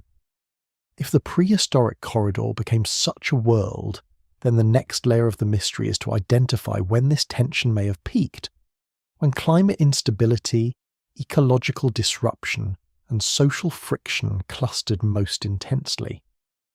There are certain abrupt events near the end of the Ice Age that are often discussed in terms of sudden change, sudden loss, sudden transition.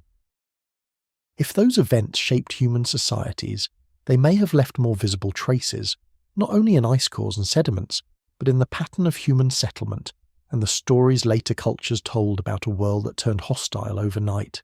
If there was a moment when the corridor world tightened so fast that even seasoned survivors felt the ground shift beneath their assumptions, it may have been near the end of the last ice age, when the climate after a long thaw seemed to hesitate, then snap back toward cold. In the scientific record, this is not told as a myth, but as a pattern. Proxies that suggest an abrupt return to near-glacial conditions across parts of the Northern Hemisphere, a change often associated with what is called the Younger Dryas. The name sounds gentle, almost floral, but what it implies is harsher. A world where warmth was promised, then withdrawn, and where the margin for error narrowed again. Abrupt climate change is not simply colder weather.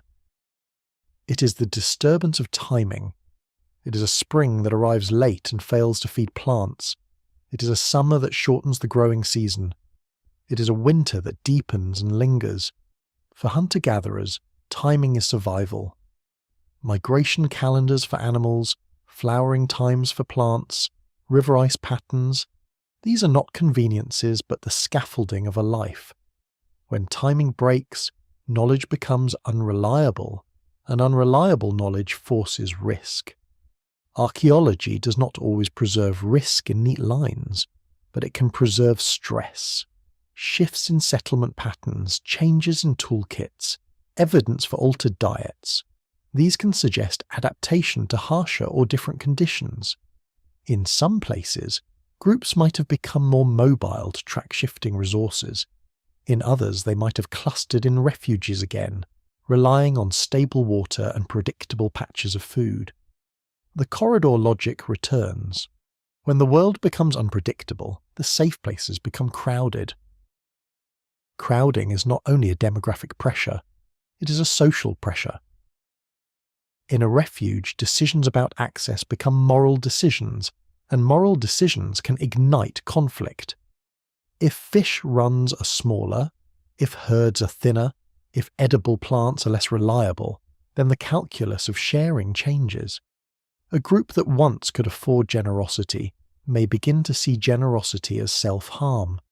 A group that once could avoid confrontation may now be forced into it because avoidance requires travel, and travel may be lethal under colder conditions. This is the point where war can again appear, not as armies, but as the lived experience of territorial tension. A river bend that offers fish becomes contested. A sheltered valley becomes guarded. A pass that remains navigable becomes a choke point where strangers are evaluated quickly. Friend, threat, or burden.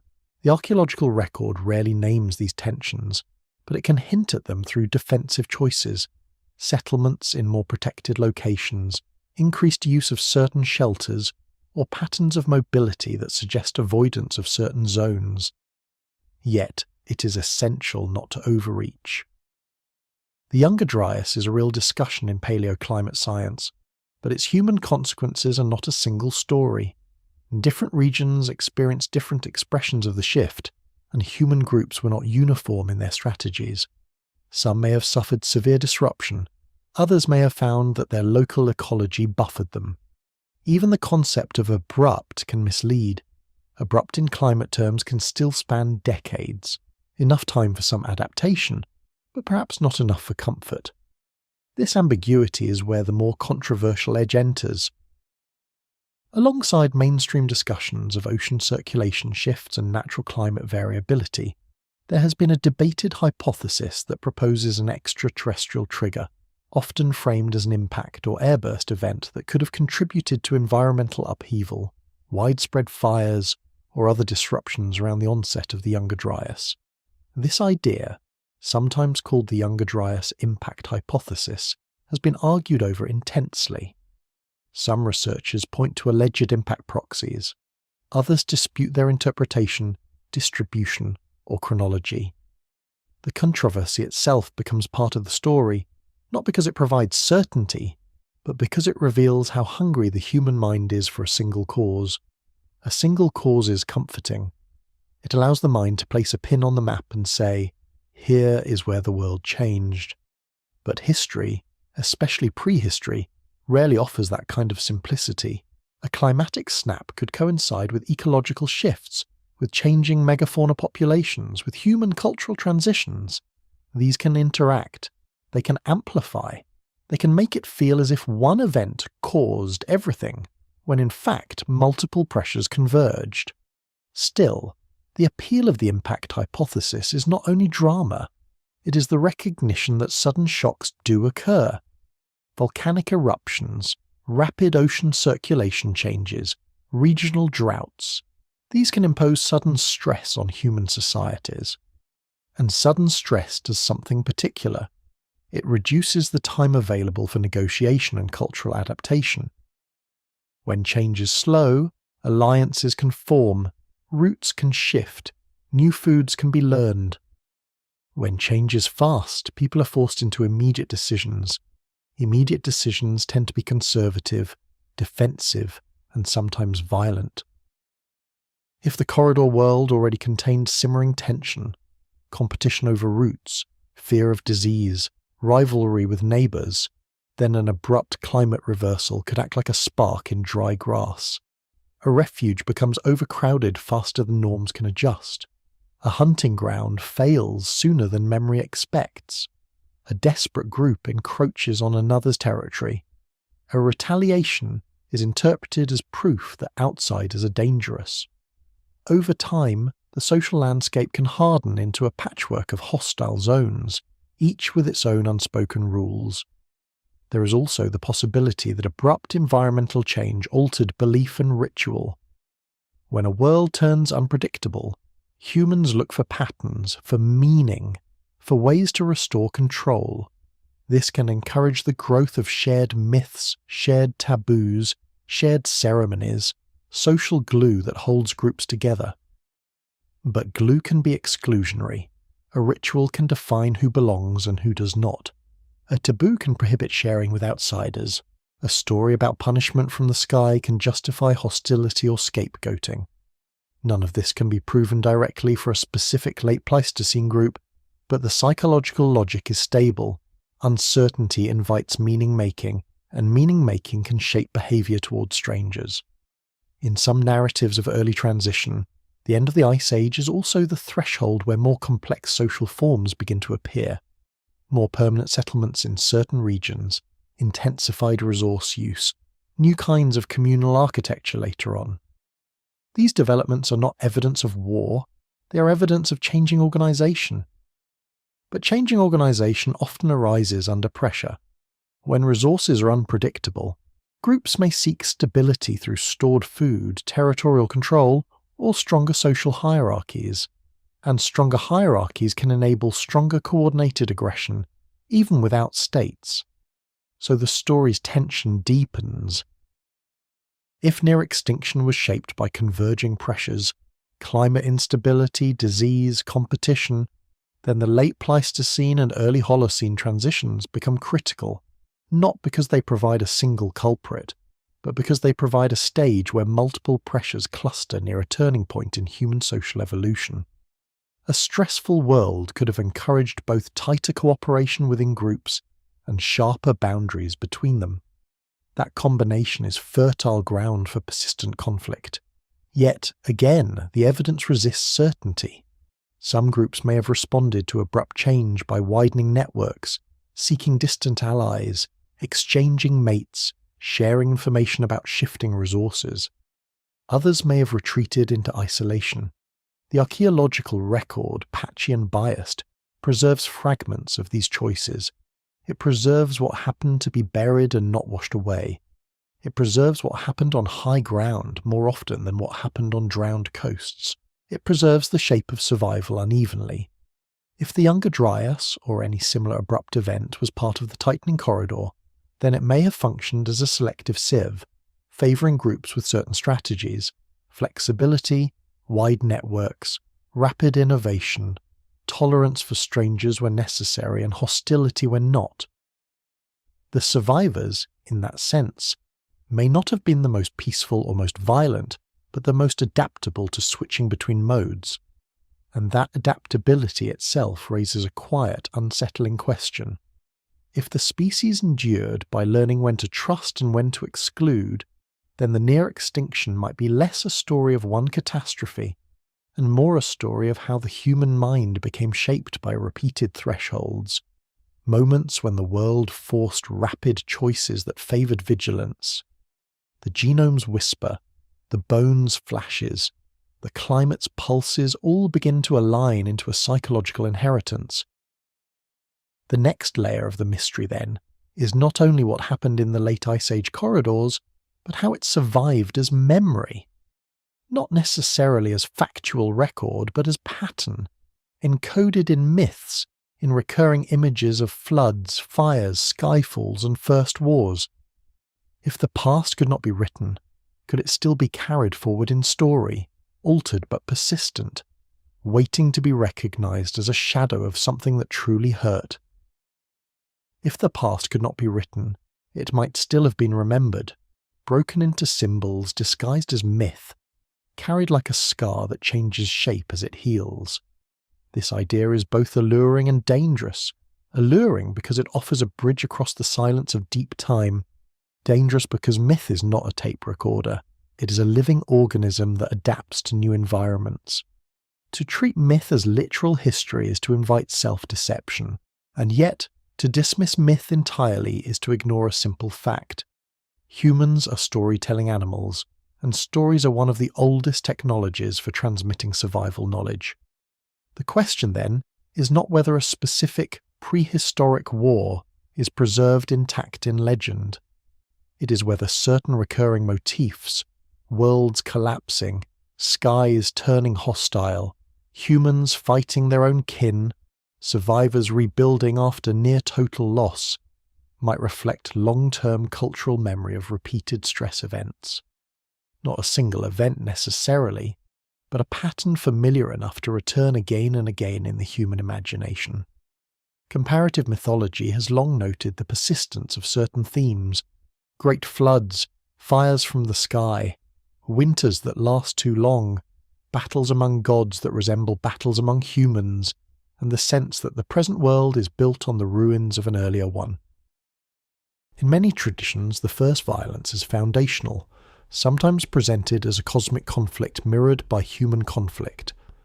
These themes can be interpreted in multiple ways. They can reflect universal psychological anxieties. They can encode moral lessons. They can arise from the simple fact that floods, fires, and famines are common in human experience. Yet it remains possible that some motifs gained particular intensity because real environmental shocks and social breakdowns were repeatedly experienced during periods of instability. If climate reversals, eruptions, and ecological disruptions press small populations to the edge, the emotional texture of those experiences could become narratively sticky. Fear of darkness, fear of cold, fear of hunger, fear of strangers. These are not abstract. They are felt in the body. A community that survives a period of failing seasons might develop taboos and rituals aimed at preventing its return. Over generations, the details can drift, but the emotional core can remain. The world can change suddenly, and humans can turn on each other when it does. There is a careful line here. Scholars who study cultural memory and oral tradition have shown that oral cultures can preserve certain kinds of information remarkably well over many generations, especially when tied to place, ritual, and repeated storytelling. But deep prehistory stretches beyond the comfortable reach of most demonstrated long-term oral retention. Tens of thousands of years is a long time for any specific narrative to remain stable. Still, oral tradition does not need to preserve exact details to preserve warnings. It can preserve a behavioral instruction, avoid certain coasts, respect certain rivers, fear certain seasons. It can also preserve a world view. The past contains catastrophes, and survival requires readiness. In that sense, myth can be treated as a cultural proxy, not for events themselves, but for the kinds of pressures societies believed were possible. A culture saturated with flood and fire imagery is, at minimum, a culture that finds those threats plausible. The plausibility may be shaped by repeated experience of environmental volatility. When volatility is common, the imagination becomes trained on collapse. Collapse becomes normal enough to narrate. The theme of first war is especially interesting. Many mythic traditions include stories where conflict among divine or ancestral figures precedes the ordering of the world. Sometimes a brother kills a brother. Sometimes a primordial community splits. Sometimes a great battle reshapes geography. These narratives can be read morally, as explanations for suffering. They can also be read socially, as reflections of how communities understand internal violence as a turning point. In a corridor world where kin groups might have fought over refuges, the idea that humanity's earliest trauma involved humans harming humans would not be an invention from nowhere. It would be an interpretive lens applied to lived reality. The danger is to turn this lens into a claim. Myth cannot prove a bottleneck. It cannot prove a massacre. It cannot prove an impact event. But it can illuminate the psychological aftermath of living near the edge. If near-extinction pressures shaped human behavior, vigilance, boundary-making, cycles of retaliation, those behaviors could become woven into origin stories, not as history but as explanation. This is why the world contains hostility, This is why trust is risky. This is why outsiders must be tested. This possibility intersects with another kind of evidence that is often invoked cautiously, the archaeology of ritual and symbolism. The late Pleistocene record shows increasing evidence for symbolic behaviour: ornaments, pigments, deliberate burials, art. These are often discussed in terms of cognition and identity, yet symbolism is also a tool for managing social relationships. In a world where contact can be dangerous, symbolic markers can function as passports or shields, signals of affiliation that reduce the risk of being treated as an enemy. If such markers spread across regions, they could indicate expanding networks of trust. If they vary sharply between neighbouring regions, they could indicate hardened boundaries. Stories and symbols, then, become two sides of the same mechanism, ways of regulating contact when contact is risky. And contact regulation is exactly what a corridor world requires. The near-extinction narrative depends on the idea that certain thresholds were crossed where failure was common. If failure was common, then surviving groups would have been those that developed effective ways to navigate contact, when to cooperate, when to avoid, when to fight. There is also the unsettling possibility that myths of lost ages and previous worlds reflect something real about evidence loss. Sea level rise drowned coastlines, erosion erased settlements. The most populous places may be hidden underwater or buried under later cities. To later peoples, the past would feel like a ruin without visible ruins, a sense that something is missing, that the world once held more, then lost it. Even without a literal memory of Ice Age events, the experience of living amid partial traces can generate a narrative habit of imagining lost civilizations, lost knowledge, lost beginnings. And if institutions later curate which histories are preserved through writing, empire, religious authority, academic frameworks, then myth becomes even more significant. Not because it is always true, but because it carries what formal records might ignore: emotional truth, suspicion, and the persistent question of what was erased. Stories can survive in the margins when official histories harden into certainty. A myth can be a container for doubt. Yet doubt cuts both ways. It can awaken critical thinking, but it can also invite conspiracy without evidence. The story being told here must remain disciplined. Only what has been discussed, researched, argued over in real scholarship can be brought into the room. Myth can be discussed as a phenomenon, as a possibility, as an echo. It cannot be used as a substitute for proof. So the thread tightens toward a more grounded question. If evidence is missing, why is it missing? Not in a mystical sense, but in the practical sense of geology, preservation, and later human activity. The corridor world may have left more traces than are visible now. If so, the near-extinction war might be partly hidden, not because someone buried it deliberately, but because the Earth itself became an editor, drowning, erasing, and scattering the archive.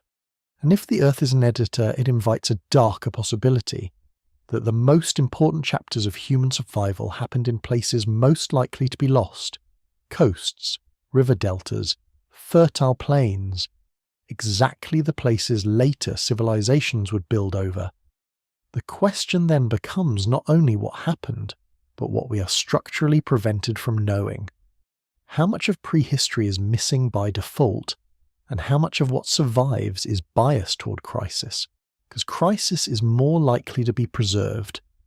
If the next layer is to confront that missing archive, then the story must turn from myth back to geology, back to the sea rising, the coasts drowning, and the way entire human worlds can vanish without being conquered, leaving behind only the unease that something important is gone. If the Earth is an editor, then the most ruthless redactions are not made with ink but with water. The end of the last ice age did not only warm the air, it rearranged the map.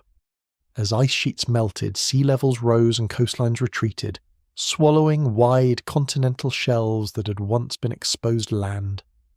The places most attractive to human life, coastal plains rich with shellfish, estuaries thick with birds, river mouths where fish gathered, are also the places most likely to be gone now, sealed beneath salt and silt. What remains above water can feel like a distorted autobiography. It preserves the hard chapters more readily than the ordinary ones. This distortion matters because it changes what can be concluded about near-extinction pressures. If large, stable populations once lived along drowned coasts, then the visible archaeological record, biased toward uplands, caves, deserts, will overrepresent the experience of refuge living. Refuge living is inherently tense. Limited space, limited water, limited food, higher likelihood of repeated contact and competition. The corridor world might be partly real and partly an artifact of preservation, a story told by what survived rather than by what occurred most often. And yet even if the distortion is acknowledged, it does not dissolve the mystery, it sharpens it.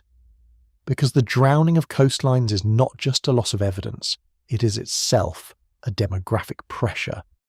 When the sea rises, people are pushed inland. When people are pushed inland, they meet others already there.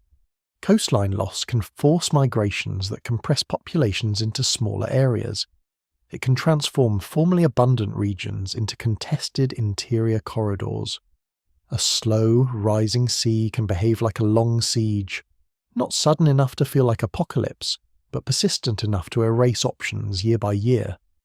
This is the kind of change that does not leave a neat disaster layer. It leaves a shifting frontier. Campsites become marsh. Marsh becomes bay. A familiar path disappears. A shellfish bed is drowned. The group adapts, moves, adapts again. Eventually they are no longer coastal people but interior people, entering landscapes where other groups have deeper local knowledge. Contact becomes inevitable. Conflict becomes more likely not because the sea intends violence, but because the sea rearranges scarcity. On top of drowning comes erosion. Wind and water dismantle open-air sites. Rivers change course and cut through old layers. Soil acidity dissolves bone. In many environments, the everyday traces of human life, wood, fibre, plant remains, vanish almost completely. What survives are stone and a few stubborn fragments. This creates another bias.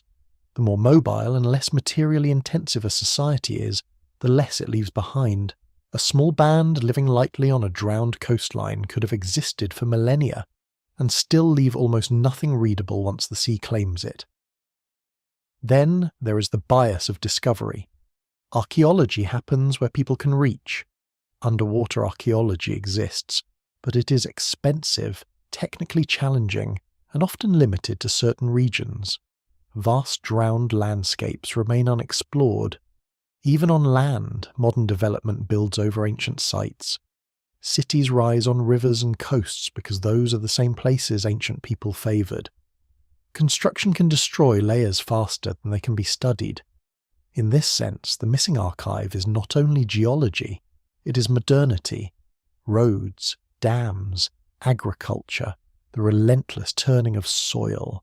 If one introduces the idea of forces that rewrite history, it does not have to begin with secret councils or deliberate cover-ups.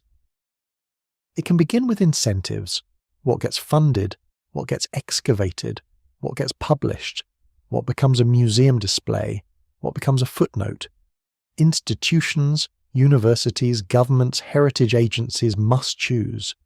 Those choices shape public narratives. A site that supports an elegant story may receive attention. A site that complicates national identity may be neglected. A controversial interpretation may be avoided because it threatens reputation. None of this requires a conspiracy. It requires only human systems doing what systems do, selecting, filtering, preferring stability over uncertainty. That selection can feel like erasure to those who sense a gap. The gap then becomes fertile ground for extreme theories. And the story must remain careful here, because the existence of gaps does not justify inventing whatever one wants to fill them. The gap is real. the filling must remain disciplined. Still, the gap does raise a legitimate question. If the most important chapters of the near-extinction era happened in places now underwater or destroyed, then how much confidence should anyone have in definitive narratives? This uncertainty is not weakness. It is a key part of responsible thinking. A near-extinction claim is dramatic. Dramatic claims demand high standards. Yet high standards are difficult when the archive is missing. The result is a tension that can never fully resolve. The evidence suggests narrowing, stress, and sometimes violence, but the evidence is incomplete in systematic ways. This incompleteness means that both skepticism and suspicion are reasonable. Skepticism toward overly tidy catastrophe stories. Suspicion that the tidy story might exist partly because the messy evidence has been erased. There is also a quieter kind of rewriting that happens within science itself over time. Models evolve, methods improve, new finds overturn old assumptions. The story of prehistory is constantly edited, not because someone is hiding truth, but because truth is approached asymptotically, always with error bars. This can feel unsettling for those who want certainty, but it is also a kind of honesty. The past is not a finished book, and yet institutions can become conservative. Paradigms can harden. Careers can be built on certain timelines and interpretations. When a controversial hypothesis appears, whether about abrupt climate triggers, early complex societies, or unexpected migrations, it can face resistance. Some resistance is healthy skepticism, some is inertia. The difference can be difficult to see from outside, but the effect is the same. The boundary of acceptable narrative can lag behind the boundary of possible evidence. If a prehistoric war contributed to near extinction in ways that do not fit older expectations, it might be slow to enter mainstream framing, even if individual pieces of evidence are discussed. Meanwhile, the Earth continues editing. Rivers keep cutting. Coasts keep shifting. Climate continues changing. Even the act of searching alters the archive. Excavation is a kind of destruction done in the name of knowledge. Each decision about where to dig is also a decision about what remains unknown. The past is not only hidden, it is fragile. This fragility suggests a haunting possibility, that the near-extinction era might be undercounted in human memory because the densest traces were in the most vulnerable places. If so, then what survives may overemphasize the times and places of hardship, caves in cold zones, refuges in arid corridors, because those are where preservation is kinder. The story of a prehistoric war might in part be the story of where evidence is allowed to exist. War leaves traces, peace often does not. But even if peace was more common, the near-extinction theme requires focusing on what can break a species. Species do not approach extinction during average years. They approach it during stacked crises, when climate shifts, coasts drown, disease spreads, and social trust collapses under pressure. In such times, conflict can become more common and more consequential. The corridor world may therefore be both a preservation bias and a real historical condition during the worst phases. If that is true, then the missing archive does not absolve the story. It deepens it. It suggests that the most decisive moments might have occurred in places now silent, and that the surviving evidence may be only the edges of a much larger struggle. A struggle not necessarily written in monuments, but in movement patterns, in demographic thinning, in the quiet disappearance of lineages. The question that rises next is almost unavoidable. If so much can be erased by water and time, and if modern systems can unintentionally curate what is remembered, then what would it take to distinguish natural erasure from deliberate forgetting? And if deliberate forgetting exists at all in the long arc of history, through empire, religion, or the authority of official knowledge, where would its fingerprints be found, given that the Earth itself already smears the crime scene? If the Earth smears the crime scene by default, then the idea of deliberate forgetting becomes both harder to prove and easier to believe. Harder because missing evidence is normal. easier because humans have always curated memory, sometimes with intention, sometimes by habit, sometimes through the quiet force of institutions that decide what is worth preserving.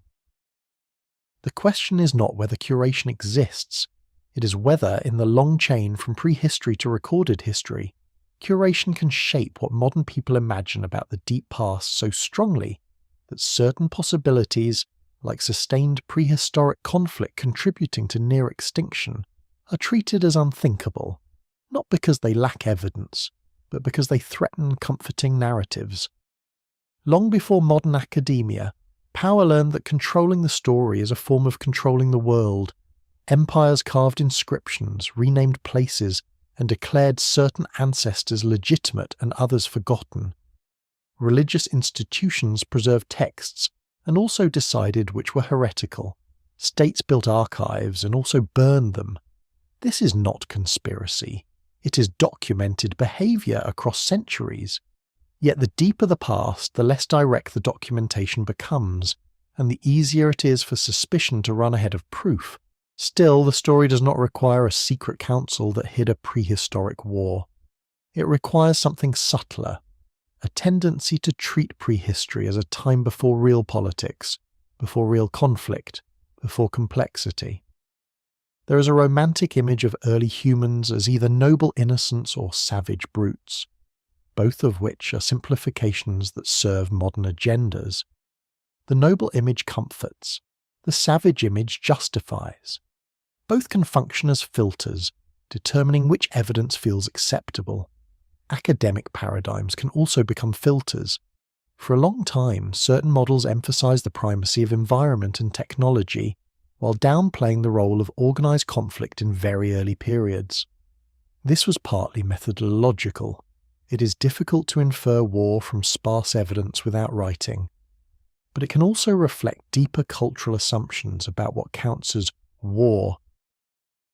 If war is defined narrowly, states, armies, mass graves, then most of prehistory becomes automatically peaceful by definition, even if violence and intergroup hostility were common. The definition itself becomes a gatekeeper. Definitions matter because they shape research questions. If scholars assume that organised conflict could not exist without agriculture and fixed settlements, they may be less likely to look for its subtle signatures earlier. If they assume that bottlenecks must be environmental, they may underexplore social contributions. This is not censorship. It is the inertia of frameworks. Frameworks are useful, but they can become blinders when treated as permanent. There are also political pressures that shape archaeological narratives more directly. Archaeology is often entangled with identity. Discoveries can be used to support national origin stories, territorial claims, or cultural pride. In such contexts, certain interpretations become sensitive.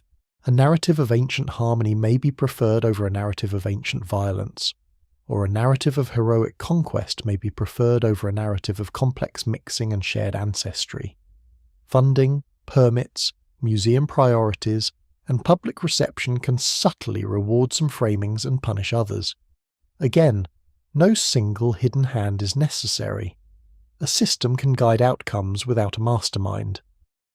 But the story being explored here is older than nationalism, older than empire, older than scripture. So how could later institutions rewrite something they never directly recorded? They could do it by shaping what modern audiences expect the past to be. They could do it by choosing which kinds of evidence are emphasized in education and media. They could do it by treating certain hypotheses as fringe even when they have legitimate scholarly debate, and by elevating other hypotheses as settled when they remain contested. The end result is not a falsified archive, but a narrow imagination. A narrow imagination is powerful because it determines what questions are asked. If people assume early humans were too scattered and too simple for sustained intergroup conflict, then the idea of a prehistoric war feels like sensationalism, even when the components, violence, resource competition, territoriality, are well documented in many contexts. The phrase becomes taboo not because it is impossible, but because it violates a cultural expectation of linear progress. The belief that war begins with civilization. If that belief is wrong, it does not only change the past, it changes how the present is understood. There is another rewriting force, the hierarchy of evidence. Written records are often treated as superior to oral tradition, which is treated as superior to material culture, which is treated as superior to inference. In prehistory, writing is absent, so inference becomes necessary. But many people are uncomfortable with inference. They prefer certainty. They prefer narratives that can be anchored in texts. This preference can cause prehistory to be framed as a vague prelude rather than as a complex arena of real social dynamics. The past becomes flattened because it cannot be quoted. Yet some of the most profound truths about prehistory come from methods that do not rely on text at all. Genetics, climate proxies, isotopic analyses, remote sensing, and increasingly sophisticated statistical models. These methods can reveal population movements, dietary shifts, and demographic patterns that challenge older assumptions. Sometimes they produce results that feel disruptive to established storylines. When disruption occurs, institutions respond in mixed ways: excitement, skepticism, and sometimes defensive dismissal. The line between healthy skepticism and paradigm protection can be thin. If the near-extinction narrative is true in any strong sense, it already challenges a comforting idea that humanity's ascent was steady. A bottleneck implies fragility, contingency, the possibility that none of this had to happen. Add the possibility that human conflict contributed to that fragility, and the challenge deepens. It suggests that the threat to the species was not only external, it suggests that humans have always carried within them the capacity to become their own pressure, their own narrowing force. For some audiences, that is an uncomfortable message. It is easier to blame volcanoes than neighbours. This does not mean the message is suppressed. It means it competes with narratives people prefer. In modern knowledge systems, preference can behave like power. Certain topics are deemed serious, others sensational. Yet some of the most serious questions are those that look sensational because they cut against habit. The existence of controversy does not imply truth, but the existence of controversy does imply a boundary, an edge where evidence and interpretation are still negotiating. So where would fingerprints of deliberate forgetting be found, if at all? Not in a single missing tablet, but in patterns. Repeated underfunding of certain lines of research, repeated dismissal without engagement, repeated framing of contested questions as settled, repeated use of ridicule as a substitute for argument. Even then, these patterns might reflect social dynamics rather than organized suppression. A culture can silence questions simply by refusing to treat them as respectable. The most responsible position is to hold two truths at once. First, the deep past is inherently incomplete because geology and time destroy evidence. Second, human institutions can amplify incompleteness by selecting which questions matter and which do not. Between these truths, the near-extinction, prehistoric war sits like a shadow, plausible in components, uncertain in total form, easily distorted by both sensationalism and denial. If the story is to remain honest, it must return again to what can be grounded. The bottleneck signals, the climate instability, the archaeology of violence and stress, the drowned coastlines, the debates that remain unresolved. Taken together, they do not allow a final declaration, but they do allow a persistent warning. The past may be more fragile and more contested than official narratives imply, and that warning leads naturally toward the final threshold. If humans once passed through an era where stacked crises nearly erased them, and if part of that erasure may have been driven by human choices under stress, then what should be taken from that without turning it into a moral sermon? What image can carry the lesson without closing the mystery? An image that leaves the listener not with certainty, but with a quiet, watchful awareness that the edge is never as far away as it feels. If the edge is never as far away as it feels, then the final question is not what happened, but what kind of species survived what happened. The deep past does not hand over a verdict.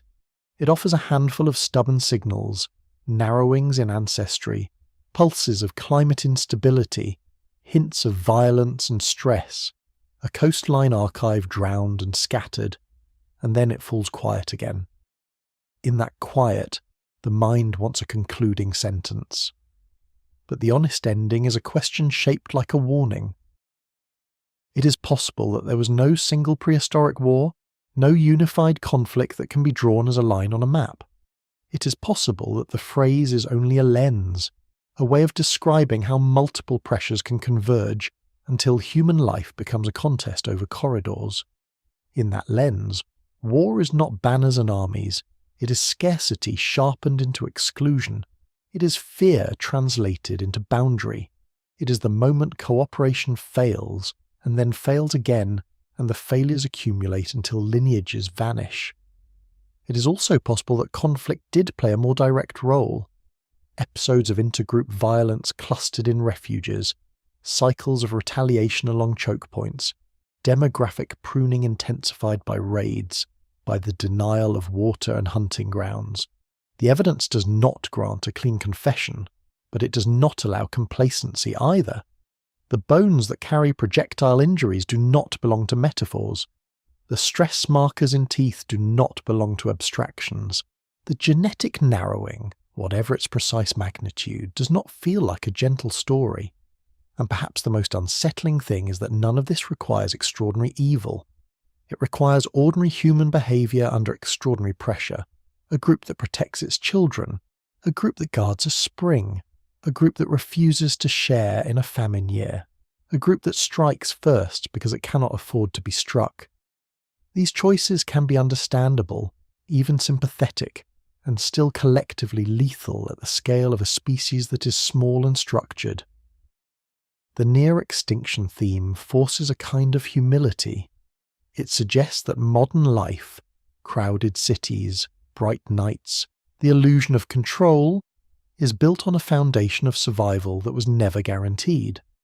There may have been moments when the human presence on Earth could have ended quietly, without a grand finale, simply because stacked crises tightened the world faster than social trust could expand. In such moments, the difference between survival and disappearance might not have been heroism. It might have been luck, geography, and a few social decisions that happened to work. If so, then the central question becomes the shape of those decisions. Did Homo sapiens endure because it learned to cooperate across group boundaries, building wider networks that buffered shocks? Did it endure because it learned to be ruthlessly territorial when necessary, pruning competition and consolidating resources?